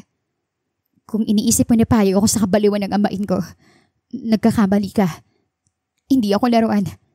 Hindi ako isang produkto na pwedeng ibenta sa isang tulad mo. Kalma. Hindi naman ako ganong klaseng lalaki. Hindi. Bakit mo tinanggap ang alok niya na ako magiging kabayaran sa mga utang niya sa'yo? Well, to tell you frankly, tinanggihan kong alok ng stepfather mo. Dahil hindi ako pumapatol sa ganong klaseng kakalakaran. Pero nagpumilit siya. Narito ka dahil nagpumilit si Doming. Sabi niya, bago ako tumanggi, kitain mo na daw kita. And then, I decide for myself. At anong desisyon mo? Noong una, wala naman talaga akong interes sa'yo eh. Dumukot ito ng isang stick ng sigarilyo pero hindi iyon sinindihan. Alright, that's a lie. Naalala mo yung unang beses na pinakalala tayo ng stepfather mo sa isa't isa? Nakuha mo na agad ang atensyon ko doon pa lang. Kaya tumango-tango ito at bahagyang ngumiti sabay tingin sa kanya. Ngayon nagkaroon ako ng pagkakataon na makita ka. Nang malapitan. Pumapayag na ako sa alok ng amain mo. Isang gabi. Kapalit ng lahat ang utang niya. Hindi. Napaatras si Sofia. Lumapit si Richard hanggang sa nakatayo na ito sa harap niya. Sa tingin mo ba gusto ko to? Ayoko nito. Pero there's something about you, Sofia. Noon pa man, alam kong iba ka sa lahat ng mga babaeng nakilala ko. At hindi ko basta-basta tinatalikuran ng mga bagay na gusto ko. Napatigil siya. Nanginginig ang kanyang mga kamay kaya itinago niya iyon sa kanyang likuran.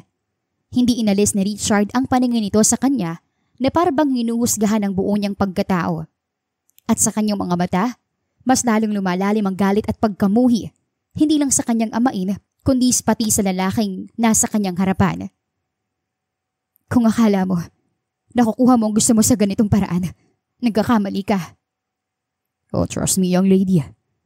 Nakukuha ko lahat ng gusto ko. At ngayon, ikaw yun. Isipin mo na lang na dahil sa isang gabing to, mananatiling buhay ang amain mo. Muli siya nitong tinalikuran na parang tapos na ang usapan. Kinuha nito ang telepono at may kinausap mula roon. Clara, isama mo si Sofia sa penthouse. Ayusan mo siya. Bihisan mo. Make her more presentable para sa isang formal dinner. Yun lang at ibinaba na nito ang telepono. Muli siya nitong hinarap. Handa ka na ba, Sofia? Dahil ngayong gabi, magsisimula ako ng singilin ang utang ng iyong amain. Malaking chandelier. Kumikista pa mga kristal sa tuwing tinatamaan ng liwanag.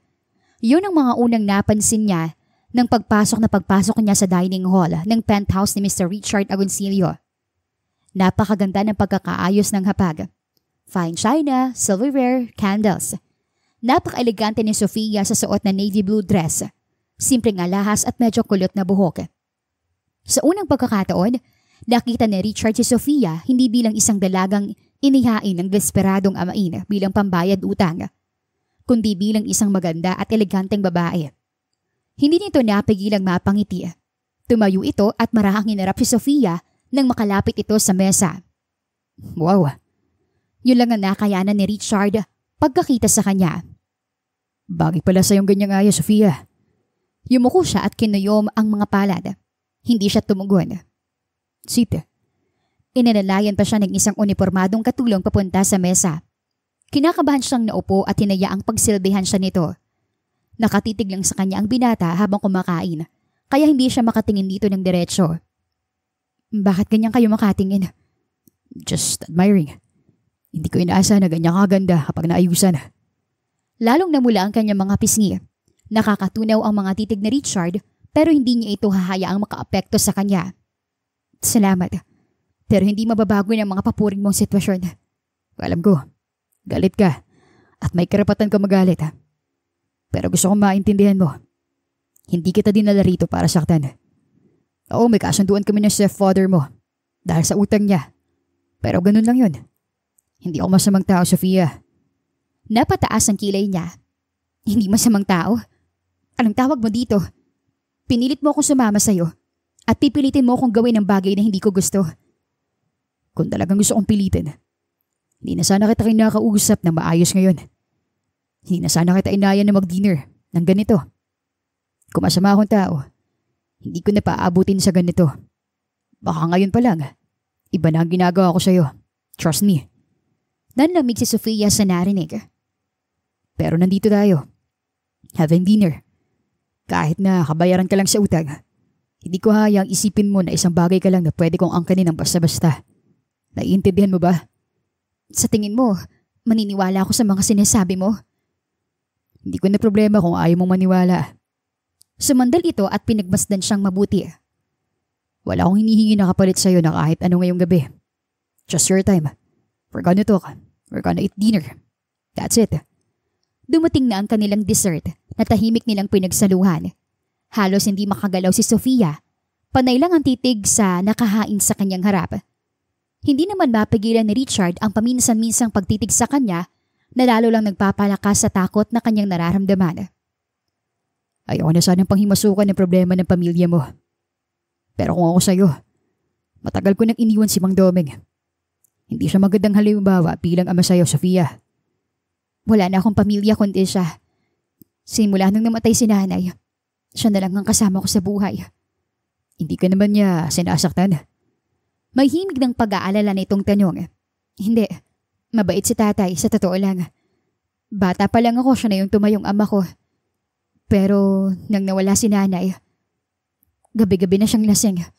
Nagsimula na siyang magsugal. Lahat ng ari-arian namin, lahat ng ipon, nawala dahil sa mga bisyo niya. Umiling-iling si Richard. I'm sorry to hear that, really. Naawa ko sa'yo sa totoo lang. Dahil kung tutuusin, wala kang dapat kinalaman sa utang niya sa akin. Hindi ka dapat nadamay ng ganito. Pero malaking pagkakautang ng amain mo sa akin.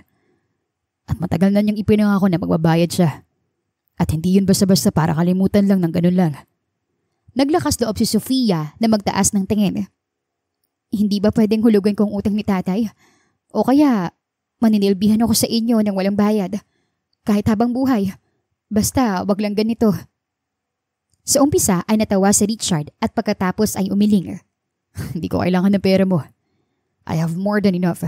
And besides, looking at you now, seeing you like this, isa lang ang gusto kong kabayaran, Sofia.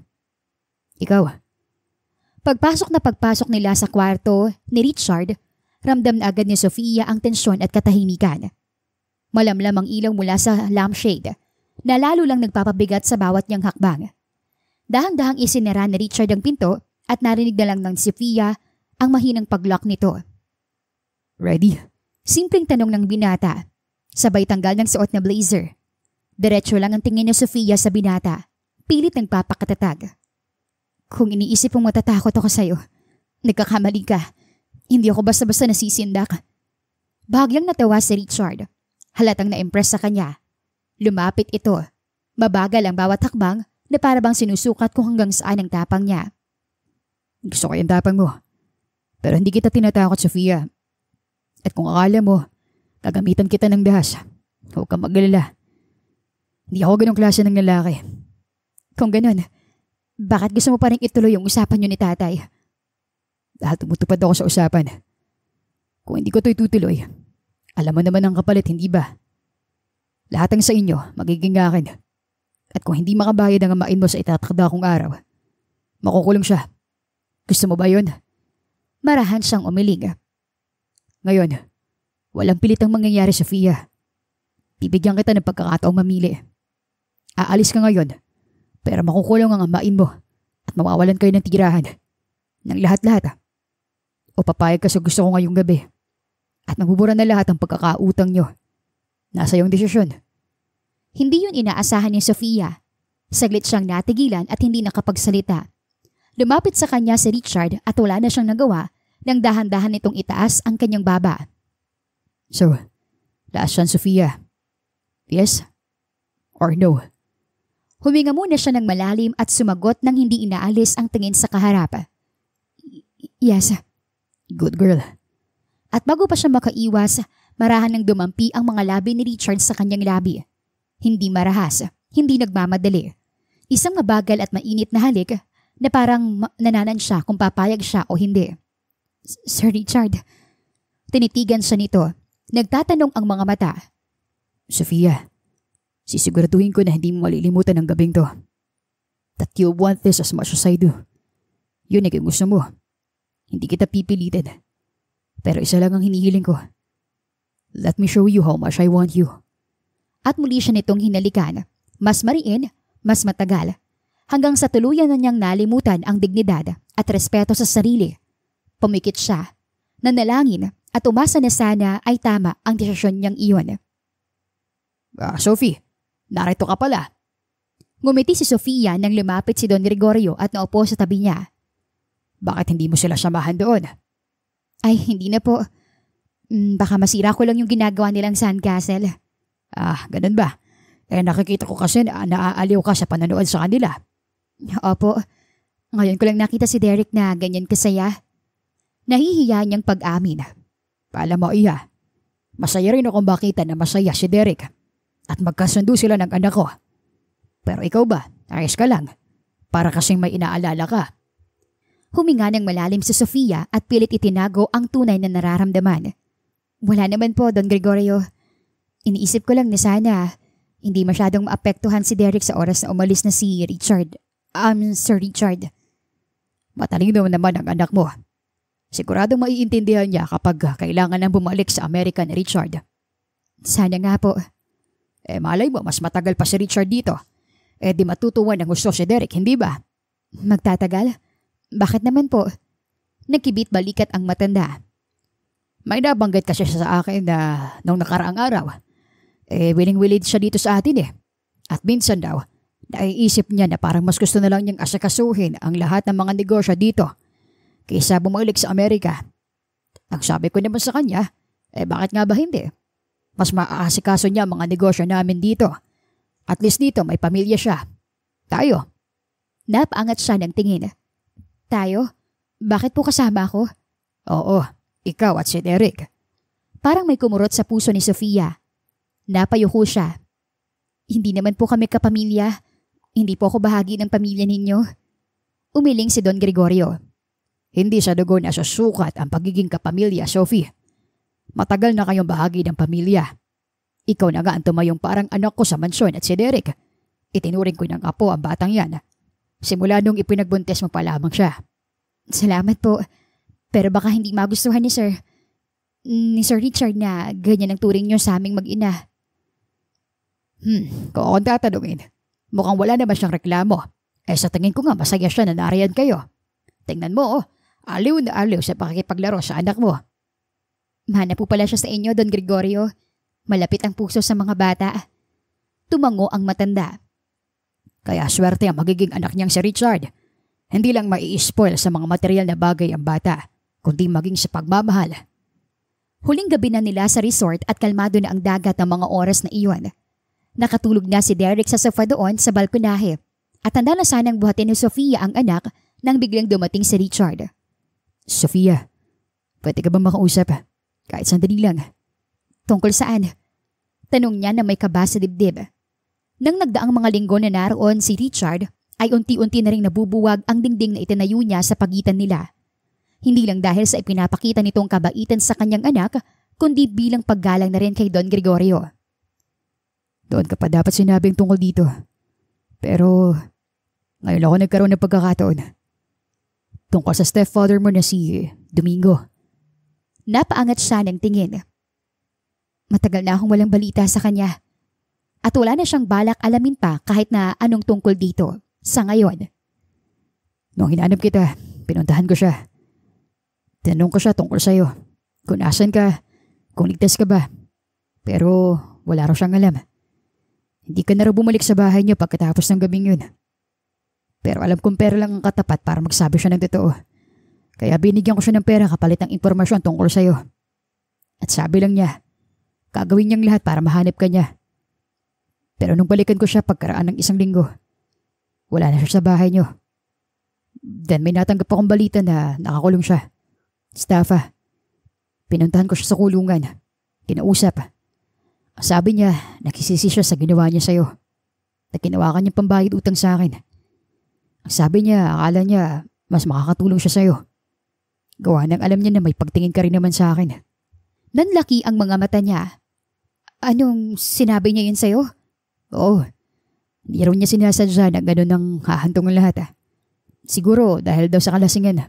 Nawala na siya sa wisyo kaya niya naisip yun. Hindi alam ni Sofia kung maaawa sa kalagayan ng amain at lalong hindi niya alam kung maiinis siya dahil dito. Dahil sa pagkasabi nito kay Richard ng lihim niyang pagtingin. Totoo ba, Sofia?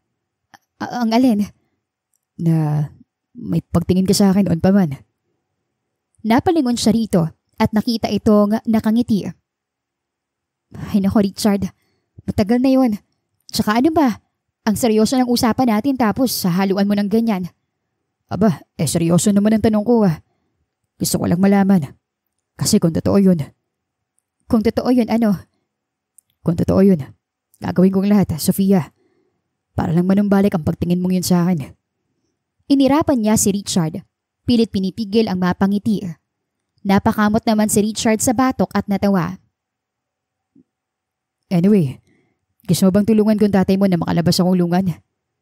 Gagawin mo yun? Oo naman. Papiyansa lang naman siya para pansamantalang makalaya. Although tuloy ang hearing, I can pull some strings para tulungan siya para makakuha ng magaling na lawyer. Yun ay kung gusto mo. Hindi ko alam. Minsan iniisip ko na dapat lang sa kanya ang makulong para tumahimik ang buhay ko. Yun din ang naisip ko. Pagkatapos ng nangyari, galit na galit ako sa sarili ko. Pero mas galit ako sa kanya sa ginawa niya sa'yo. Na ginawa kang pambayad utang. Naghirap ka. Nasaktan ka dahil sa ginawa niya. Alam kong dapat may ginagawa ako noon pero hindi ko alam kung saan kita matatagpuan. Talagang hinanap mo ako? Oo. Pero sabi nga, mahirap hanapin ang taong ayaw magpahanap. So I gave up. After a year, napagpasyahan ko na mas mabuti pang umalis na lang. Magpakalayo. Pero eto nga, bumalik pa rin ako para ituloy ang paghahanap sa'yo. Pinagmasdan niya ito sa mga mata pero agad din siyang nagbawi ng tingin. At Sofia, tungkol sana kay Derek. Muli nagtaas siya ng tingin.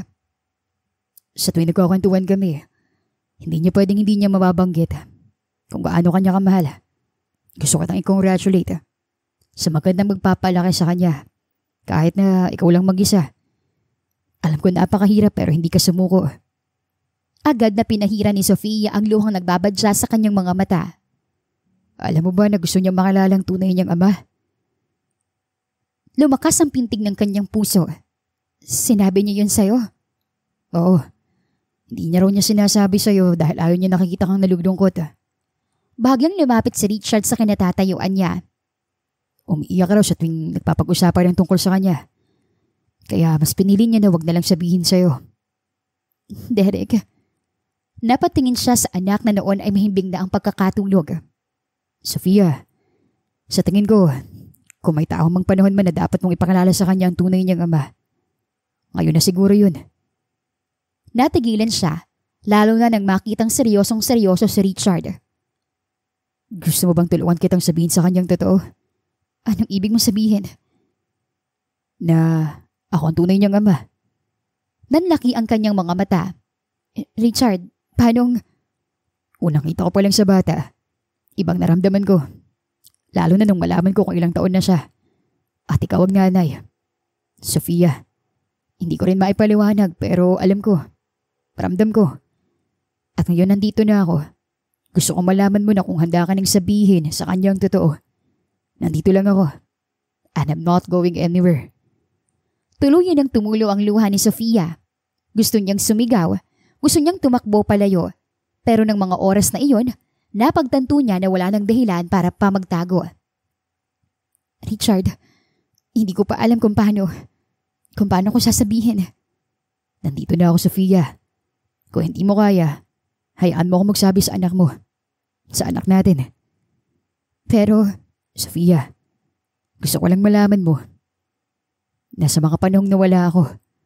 Walang araw na hindi kita inisip. At walang araw na hindi ako nagsisisi sa nangyari. Kung nakita lang kita kagad, kung nalaman ko lang. Hinawakan nito ang kanyang kamay, mahigpit, puno ng pag-asa at pag-ibig. I'm sorry sa lahat. Lalo na nung gabing yun. Alam kong hindi kita pinilit ang gabing yun. At ikaw ang pinakamatapang na babae na nakilala ko. Pero hindi ko dapat hinayaan. Ang amain mo na gawin yun sa'yo. Ngayon alam ko na mali ako. Hindi ko dapat hinayaang mangyari ang nangyari. Yumuko si Sofia at pilit pinipigilan ang galit at hiyang nararamdaman.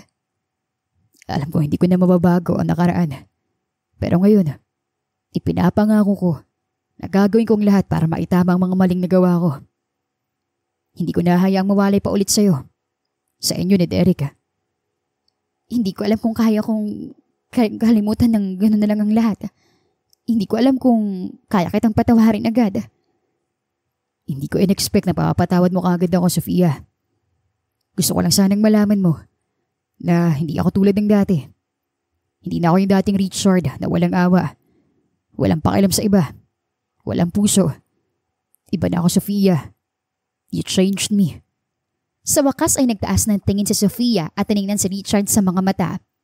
Naroon pa rin ang galit sa kanyang puso, pero unti-unti na niyang nararamdaman ang paglambot nito. Dahan-dahan siyang napangiti at marahang tumango na nagpangiti kay Richard.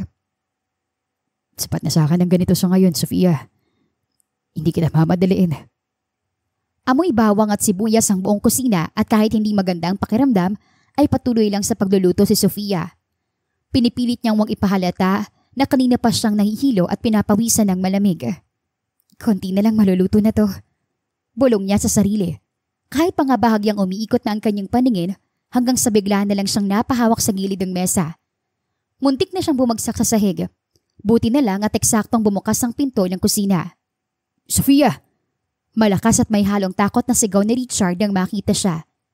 Agad siya nitong inalalayan para makaupo sa upuan. Ano nangyari? Okay ka lang ba? Nagkatinginan ang mga kasambahay na naroon. Halatang nagulat sa nangyari. Bakit niyo siya hinayaang magluto? Hindi niyo ba napansin na namumutla siya? Nagpupumilit po kasi, sir. Alanganing sagot ni Manang Ising. Sa susunod po sana, huwag niyo siyang hahayaan kapag ganitong masamang pakiramdam niya. Napapikit si Sofia. Richard, huwag mo na silang kagalitan. Ako naman talaga nagpumilit eh. Pero bakit? Ayan nga't ang taas ng lagnat mo. Bakit pilit ka pa rin nagkikikilos? Wala tayong ihahapunan kung... Pwede naman nating utusan si Mang Istasyo na bumili na lang ng hapunan sa labas, Sofia. Ayoko nang ganyan ka na may sakit ka na nga. Ayaw mo pang magpahinga. Napatigil siya at napatitig dito.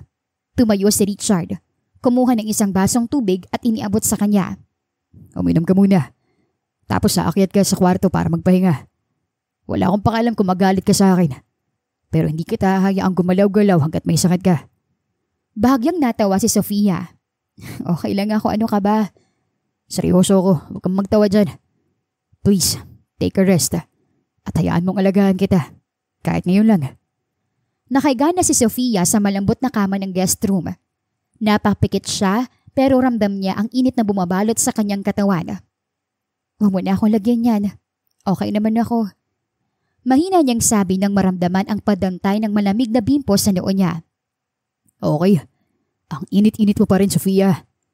Tugon nito habang pinipiga uli ang bimpo sa bowl ng malamig na tubig na may alkohol. Kung hindi ako dumating kanina, baka bumagsak ka na sa sahig. Ganito talaga ako kapag nilalagnat. Sanay na ako. At sanay na rin akong walang nag-aalaga sa akin kapag nagkakasakit. Sanay. Ay, simula ngayon, hindi mo na kailangan masanay na nagkakasakit na mag-isa, okay? Hindi nakasagot si Sofia at inilibot ang tingin sa paligid. Si Derek nga pala. Nasaan? At si Don Gregorio. Baka hinahanap nila ako Huwag kang mag-alala. Nasa study room sila. Tinuturuan ni Dad ng chess si Derek. Sigurado ka? Pilit siyang bumangon pero pinigilan siya ni Richard. Hey Sofia, huwag ka munang tatayo at baka mahilo ka na naman. Pero baka... Teka, nakakain na ba kayo ng hapunan? Oo, okay na Sofia. Nakakain na kaming lahat ng hapunan. Don't worry. Napabuntong hininga si Richard. Ano ka ba naman? Bakit ibang tao pa rin ang iniisip mo at inaalala mo? Ikaw ang may sakit. Hindi lang ako sanay na nakahiga lang at... Pwede ba? Huwag ka na masyado mag-isip. Alam nila na may sakit ka. Na inaalagaan kita. At sa totoo lang, natutuwa si Dada dahil sa wakas daw. Pumayag ka na may mag-alaga sa'yo na ibang tao. Hindi naman ako pumayag Pinilit mo ako. Napangiti ito. Dahil ang kulit mo. Siya naman ang napangiti. Nako, baka hanapin ako ni Derek. Ngumiti si Richard at hinaplos ang kamay niya na hindi niya naiwasan. Kung gusto mo, pupuntahin ko siya rito, mamaya. Pero sandali lang kasi baka mahawa siya sa sakit mo okay? Salamat sa pag-aalaga sa akin. Huwag ka magpasalamat sa akin. Wala ito kumpara sa lahat ng pinagdaanan mo. Ilang sandali lang ay nagpaalam na si Richard at pagbalik nito ay may dala na itong tray na may mainit na sabaw, baso ng tubig at gamot. O ano yan? Mainit na sabaw. Tinulungan ako ni Manang Gising na magluto nito. Sige na, umupo ka para makakain ka ng mabuti. Umiling siya. Richard, wag na, ako na lang. Nakakahiya naman Ano nakakahiya? Na inaalagaan kita. Wala nakakahiya dito, Sofia. Lalo na't itong gusto kong gawin. Pinilit siya nitong alagaan para makaupo ng maayos. Ramdam niya ang init ng palad nito sa kanyang likod. Richard, hindi naman talaga kailangan. Shh! Putol nito at pagkatapos ay sinubuan siya ng kaunting sabaw. Please, Sofia. Hindi pwedeng hindi ka kumain. Magagalit ako, sige ka. Napilitan naman siyang tikman iyon at hindi maiwasang mapangiti nang makita ang seryosong mukha ni Richard. Para kang bata, alam mo ba yun? Mahina niyang biro. Okay lang, mamukhang bata. As long as mapakain kita at mapainom ng gamot. Sige na, kumain ka pa. Pinilit niyang pigilan na huwag kiligin pero halata ang pamumula sa kanyang pisngi kahit pa nga mailagnat. Matapos ng ilang subo, inabot ni Richard ang gamot at tubig. Inumin mo na to at pagkatapos magpahinga ka na. Dito lang ako, babantayan kita. Umiling siya. Pero may trabaho ka pa, di ba? Cancelled. Mas mahalaga ka kaysa sa kahit anong trabaho ko ngayon. Napatitig siya rito. Hindi makapaniwala sa narinig. Bakit na ba ito ginagawa? Dahil gusto kong bumawi sa lahat. Gusto kong ipakita sa iyo kung sino talaga ako. Kung ano ang tunay na ako. At dahil mahal kita, Sofia. Dahang-dahang nagmulat si Sofia. Ramdam ang katahimikan ng gabi. Malamlam ang liwanag na nanggagaling sa lampshade. Nilingon niya ang gilid ng kama at muntik nang mapasigaw nang makitang nakatulog na si Richard sa upuan sa tabi niya. Nakasandal ang ulo sa sandalan pero mahigpit pa rin ang pagkakahawak sa kanyang kamay. Hindi niya napigilang titigan ito. Para itong bata na mahimbing na natutulog kaya marahan siyang napangiti. Bago pa niya mapigilan ang sarili, dahan-dahan niyang hinaplos ang pisngi nito. Napansin niya ang ilang hibla ng buhok sa noon nito kaya maingat niya iyong inayos. Hinaplos pa niya ang ulo nito at bago mabawi ang kamay ay biglang dumilat ang mga mata ni Richard at diretsyong napatingin sa kanya. Natigilan si Sofia at nanlaki ang mga mata. Gising ka na pala. Bulong niya sabay bawi ng kanyang kamay. Huli ka. Garalgal na biro nito sabay ngisi. Wala akong ginagawa Talaga? Kasi parang kanina, titig na titig ka sa akin tapos humahaplos pa sa pisngi ko. Nako, baka nanaginip ka lang, Richard. Matulog ka na lang uli sa kwarto mo. Umupo ng maayos ang binata habang nakatingin pa rin sa kanya. Kamusta ang pakiramdam mo? May lagnat ka pa ba? Wala na. Mas maayos ng pakiramdam ko. Salamat. Good. Hinawakan uli nito ang kanyang kamay at sa pagkakataong iyon, mas maingat. Salamat at pinakinggan mo ako na magpahinga ka. Ako dapat magpasalamat. Kung hindi mo ako naabutan kahapon, baka nga natumba na ako sa kusina. Magaling talaga ako sa timing. Napangiti si Richard. Bahagyang lumapit pa sa kanya para mas makita siyang mabuti. Hindi ko akalain na papayag ang alagaan kita. Pero ang sarap pala sa feeling, no? Paano masarap sa feeling? Ako naman ang kailangan mo. Napalunok siya. Hindi alam kung paano sasagot. Richard, salamat. Simula ngayon, masanay ka na, okay? Simula ngayon, di mo na kailangan mag-isa. Nandito na ako. Ako na lagi ang mag-aalaga sa'yo. Sa inyo ni Derek. Ilang araw na rin mula nang sa wakas ay hinayaan niya ang sariling tanggapin ang bagay na hindi niya kailanman maaaring takasan. At simula noon ay mas naging magaan ang kanyang pakiramdam. Lalo na't alam niyang hindi na niya kailangang magtago at magsinungaling sa anak sa tuwing magtatanong ito tungkol sa ama nito. Sa tingin mo, matatanggap ni Don Gregorio kapag nalaman niyang totoo? Baka kasi... Shh. Kinuha ni Richard ang kamay niya at pinisil-pisil iyon. Sofia, alam mo naman kung gaano kayo kamahal ni Dad, diba? Halos patay-rehin na kayo dito sa mansyon. Malaking utang na loob niya. Namin sa inyo. Dahil kung hindi dahil sa inyong dalawa ni Derek, baka mag-isa't naglulungkot pa rin siya hanggang ngayon. And don't worry. Akong bahalang magsabi at magpaliwanag sa kanya ng sitwasyon. Okay ba yun? Aba, ano ito? Tama ba nakakita ko? Magkahawak kamay ang dalawang ito. Halos mapatili si Sofia at agad na tinanggal ang pagkakahawak ni Richard sa kanyang kamay. Pero hindi iyon binitiwan ni Richard. Sa halip ay mas hinigpitan pa nito ang hawak doon. Oh, well, Dad. Since narito ka rin lang, may dapat kang malaman tungkol sa amin ni Sofia. Sofia? Hindi ba Sophie ang pangalan mo? Don Gregorio, Sofia po ang tunay kong pangalan. Palayaw ko po ang Sophie. Pinili ko pong yun ang gamitin noon dahil natakot po ako na baka matuntun po ako ni tatay. Naiintindihan ko, iya. Marahang tumango si Don Gregorio. Oh, ano ba yung sasabihin nyo at bakit parang kinakabahan naman ako? Dad, 6 years ago, naalala nyo nung makita nyo si Sofia sa daan? Oo naman, hindi ko makakalimutan ang gabing iyon nung dinala namin siya rito. Dahil simula doon, muling nabuhay ang mansyon. Dad, akong dahilan kung bakit siya nagtatago. Kasalanan ko kung bakit siya naghirap ng ganun. Kung bakit naging miserable ang buhay niya. Richard, naalala niyo ba, Dad? Noong mga panahong yun na bigla akong nawala. Dahil ginawa kong lahat para mahanap siya.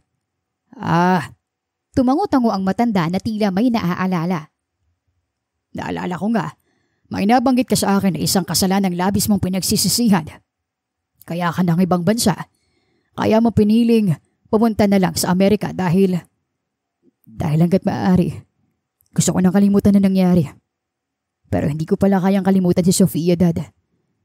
Kaya bumalik ako ngayon. Hindi lang para sa mga negosyo kundi dahil ngayon, handa na akong itama ang kasalanang nagawa ko. At talaga yatang inadya ng tadhana dahil sino ba naman ang makakapagsabi na narito lang palang babae na ilang taon ko nang hinahanap. Teka, ang ibig mo sabihin, ikaw at si Sophie. Marahan itong tumango. Ako ang tunay na ama ni Derek, Dad. Malaki ang pagkakangiti ni Richard. Tuwang-tuwa na sa wakas ay nasabi na niya ito ng malakas. Naku anak, parang kailangan ko yatang maupo muna. Agad na nilapitan ni na Sofia ang matanda at inalalayang makaupo. Alam ko po nabigla kayo, Dad. Kahit ako nabigla rin. Pero kailan mo pa nalaman na anak mo si Derek, Richard? Naramdaman ko nung una ko lang nalaman na si Sofia ang nanay niya. And I just had to confirm. Tahimik lang si Don Gregorio. Pilit inuunawa ang lahat ng sinabi ni Richard pero ilang sandali pa ay napangiti ito. Inilapag ang tungkod sa tabi. Tumayo at niyakap ang anak ng mahigpit. Alam kong dapat ako magalit sa iyo dahil sa ginawa mo kay Sophie. Pero anak, kayo ni Sofia at si Derek. Sabi mo, anak mo si Derek. Ibig sabihin, apo ko siya. Tunay kong apo si Derek, iho. Napayakap na rin si Richard sa ama samantalang napaiyak na lang si Sofia sa sobrang tuwa. Ang kinatatakutan niyang pagtaboy at panghusga ay hindi dumating. Bagkus, kabaligtaran noon ang nangyari. At kahit pa nga hindi pa niya nasasabi sa anak ang buong katotohanan, makita lamang na masayang tinanggap ni Don Gregorio si Derek bilang apo at para sa kanya ay sapat na iyon. Nanay? Sabay-sabay na napalinghon ng tatlo kay Derek na noon ay nakaupo na at pupungas-pungas. Agad nitong dinaluhan ni Sofia at niyakap ng mahigpit. Ano po nangyayari, nanay? Bakit po kayo nandito lahat? At bakit ka po umiiyak? Naku anak, hindi naman umiiyak ka nanay. Anong hindi po eh? Ayan po, basang-basa ang mata nyo, pati ilong nyo. Hindi napigilan ni na Richard na matawa. Masaya lang ang nanay mo, Derek. At masaya kaming lahat. Bakit po, Tito Ricky? Lumapit na rin si Richard sa bata at ito naman ang kumarga rito. Derek, okay lang ba sa'yo kung hindi na Tito Ricky ang tatawag mo sa akin simula ngayon? Po? Bakit po? Ayaw nyo na po kung kalaro? Aba, hindi ganun. Bakit po hindi na Tito Ricky ang tatawag sa inyo? Dahan-dahang ibinaba ni Richard si Derek sa upuan at lumuhod sa harap nito. Papayag ka ba kung sa halip na tito, tatay nang itatawag mo sa akin? Nanlaki ang mga mata ni Derek na parang biglang nawala ang antok. Tatay po? Bakit po? Nanay, bakit po tatay ang itatawag ko kay tito? Nagkatinginan muna sina Richard at Sofia bago siya nakasagot. Dahil anak, si Tito Ricky mo, siya ang totoo mong tatay. Po? Okay lang ba sa'yo, Derek, na akong totoo mong tatay? Saglit na nag-isip ang bata at pilit inuunawa ang tanong. May tatay na ako, nanay? Naiiyak nitong tanong na muling nagpaluha kay Sofia. Oo, anak. Tatay? Matamang tiningnan ni Derek si Richard na para bang iyon ang unang pagkakataong makita ito ng bata. Natupad po ang dasal ko kay Jesus. Ano bang pinagdasal mo? Mahinang tanong ni Richard. Na sana po, kayo na lang ang maging tatay ko. Labasan na ng mga estudyante sa gate ng mababang paaralan ng San Quintin. Maingay, magulo, at nakatayo lang si Sofia sa labas. Sa gilid ng daan, suot ang simpleng bestida. Tinitingnan ng bawat batang lumalabas. Isang magarang kotse ang huminto malapit sa kanya at nang bumukas ang pinto, ay bumaba mula roon si Richard na nakasimpleng polo. Aba, anong ginagawa mo rito? Akala ko hanggang mamaya ang meeting mo. Isang maiksing halik ang ginawad ni Richard sa kanyang pisngi. Nangako kay Derek na kasama ko magsundo ngayon. So, here I am. Naku, ikaw talaga. Lahat na lang ng gusto ng bata, binibigay mo. Baka lumaking spoiled yan. Gusto ko lang makabawi, mahal. 6 na taon na ako nawala. Dapat lang na lahat ng gusto ng anak ko, ibigay ko, di ba? Napailing na lang si Sofia at napangiti. Ilang sandali lang ay nakita na nilang tumatakbo palapit si Derek. Nakasampay sa balikat ang backpack. Tatay! O diba, sabi ko, kasama ko susundo sa'yo ngayon. Yumuko si Richard at niyakap ang anak bago bigyan ng halik sa noo. Yay! Salamat, tatay! Sabi nga pala ng teacher ko, kailangan daw namin mag-present ang family tree. Tay, pwede ko na po bang ilagay yung picture mo sa family tree ko na tatay ko? Napahawak si Sofia sa dibdib habang pinapanood ang mag-ama. Napangiti naman si Richard at hinaplos ang ulo ni Derek. Oo naman anak, pwedeng pwede. At syempre, huwag mong kakalimutan na ilagay din ang picture ng lolo mo. Yay! Ang dami ko ng picture sa family tree! Biglang kinuha ni Richard ang kamay niya na nagpagulat sa kanya. Salamat, Sofia, sa pagkakataon na makabawi sa inyong mag-ina. Sa pagbibigay sa akin ng matagal ko ng pangarap. Isang pamilya. Uy, magko-holding hands ang nanay at tatay. Tukso ni Derek habang naglalakad na sila palapit sa kotse. Pero bago pa makasakay ay huminto si Richard sa tabi ni Sofia. Natigil din si Derek at napatingala para tingnan ang mga magulang. Sofia, mahal, Teka lang, Bakit? Tiningnan niya si Richard at kinunutan ng noo. May problema ba? Taka niyang tanong. 6 na taon nang lumipas mula nung huli kita nakita. At 6 na taon ko ding pinangarap na makita kang muli. Makita ulit ang mga mata mo. Yung mailap mo mga ngiti. At mahawakan ang kamay mo. Tulad ng ginagawa natin ngayon habang pinapanood si Derek maglaro. Sabi ni Derek, gusto raw niyang makita ang nanay niya na maging pinakamasayang nanay sa buong mundo. At ako rin, yun ang gusto ko, Sofia. Kaya ngayon, sa gagawin ko to, sana matupad ang kagustuhan ng anak natin. Ano ba yung sinasabi mo, mahal? Alam kong hindi perpekto ang nakaraan natin. Maraming sakit, pagkakamali at pagkukunwari. Pero ngayon, sa tuwing tinitingnan ko kayo ni Derek, sigurado akong wala na akong ibang mahihiling pa.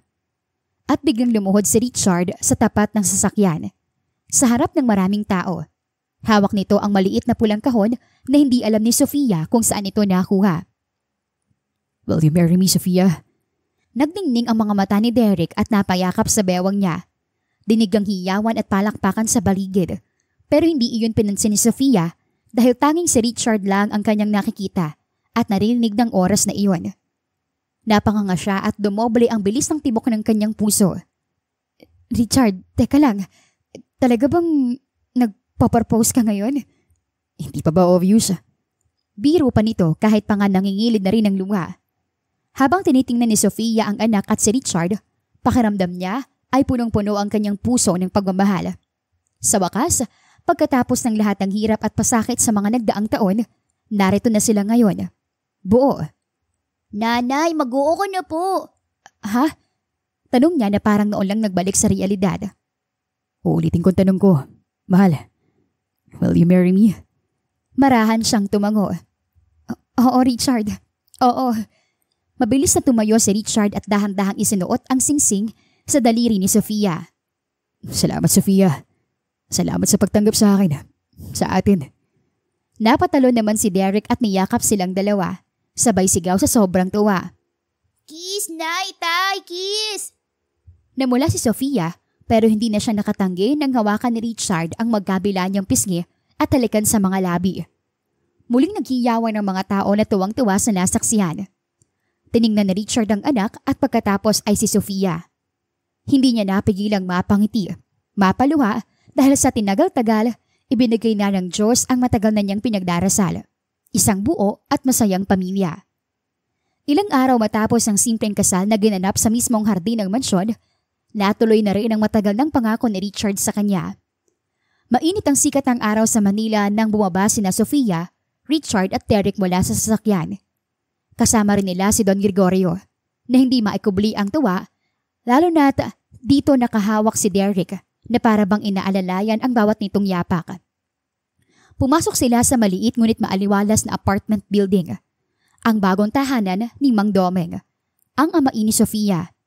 Pagbukas ng pinto ay agad itong napangiti kahit pa nga nangingilid ang mga luha sa mga mata sa labis na kahihiyan at pagsisisi. Anak, Sofia. Halos hindi makatingin itong sabi. Patawarin mo ko, anak. Hindi ko alam kung ano ang pumasok sa isip ko noon. Kung bakit kita ginawa pambayad utang kay Sir Richard. Wala akong karapatan maging ama sa iyo. Hindi napigilan ni Sofia ang luha. Tapos na yun, Tay. Ayoko na rin balikan ng nakaraan. Ang importante po, okay na tayo ngayon. Tay, may pamilya na po ako at sana makabuo na rin kayo ng sarili niyong pamilya. Lumapit si Richard kay Mang Domeng at hinawakan ang magkabila nitong balikat. May pamilya na po tayo. Nandito kaming lahat ng kapag kailangan niyo ng tulong. Basta tandaan niyo po yung napag-usapan natin. Wala na mga bisyo Napakamot ito sa batok. Matagal ko na kanalimutan yan. Simula nung umalis si Sofia sa poder ko, talagang nakapag-isip-isip ako. Sobrang naging pag-isisi ko, sir. Richard na lang. Hindi niyo na ako amo, tatay. Nako, maraming salamat talaga sa inyo. Hindi na rin napigilan ni Mang Domeng na mapaiyak. At doon ito napansin si Derek na nakangiti at nakatitig. Lolo, ako po si Derek. Masiglang pakilala ng bata. Sa umpisa ay nanlaki ang mga mata ni Mang Domeng at bigla itong napayakap kay Derek. Salamat, Diyos ko. Binigyan pa ako ng pangalawang pagkakataon para makilala ang aking apo. Ngayon mukhang kumpleto ng pamilya natin. Lumakad palapit si Don Gregorio. Nakangiti. Alam niyo, Richard, Sofia, matagal kong inasam ang araw na ito. Hindi lang dahil kay Derek, kundi dahil nakakita ko na pareho kayong may malasakit sa isa't isa. At nakita ko kung paano nagbago ang puso mo, Doming. At kung paano ginagampanan ni Richard ang pagiging mabuting asawa at ama. Sobra akong proud sa inyong lahat. Salamat, Don Gregorio. At talagang salamat sa lahat ng pasensya. Alam kong isa ka sa kumaminsi kay Richard na tulungan ako. At Sofia, anak, patawad uli. Pangako hindi na mauulit. At sa pagkakataong ito, pagsusumikapan kong maging isang mabuting ama at lolo. Yay! Dalawa na ang lolo ko! Masayang sigaw ni Derek. May madadagdag na uli ako sa family tree. Ngumiti si Richard at mahigpit na hinawakan ang kamay ni Sofia. Narito na rin lang tayo. Bakit hindi pa natin sabihin ngayon ang sorpresa natin? Bulong nito sa kanya. Ha? Ngayon na ba? Oo, sige na. Teka. Ano yung pinagbubulungan nyo riyan, mga anak? Takang tanong ni Don Gregorio. Meron po kasi kaming good news sa inyo, Dad, Tatay, Derek. Ano yun, Richard?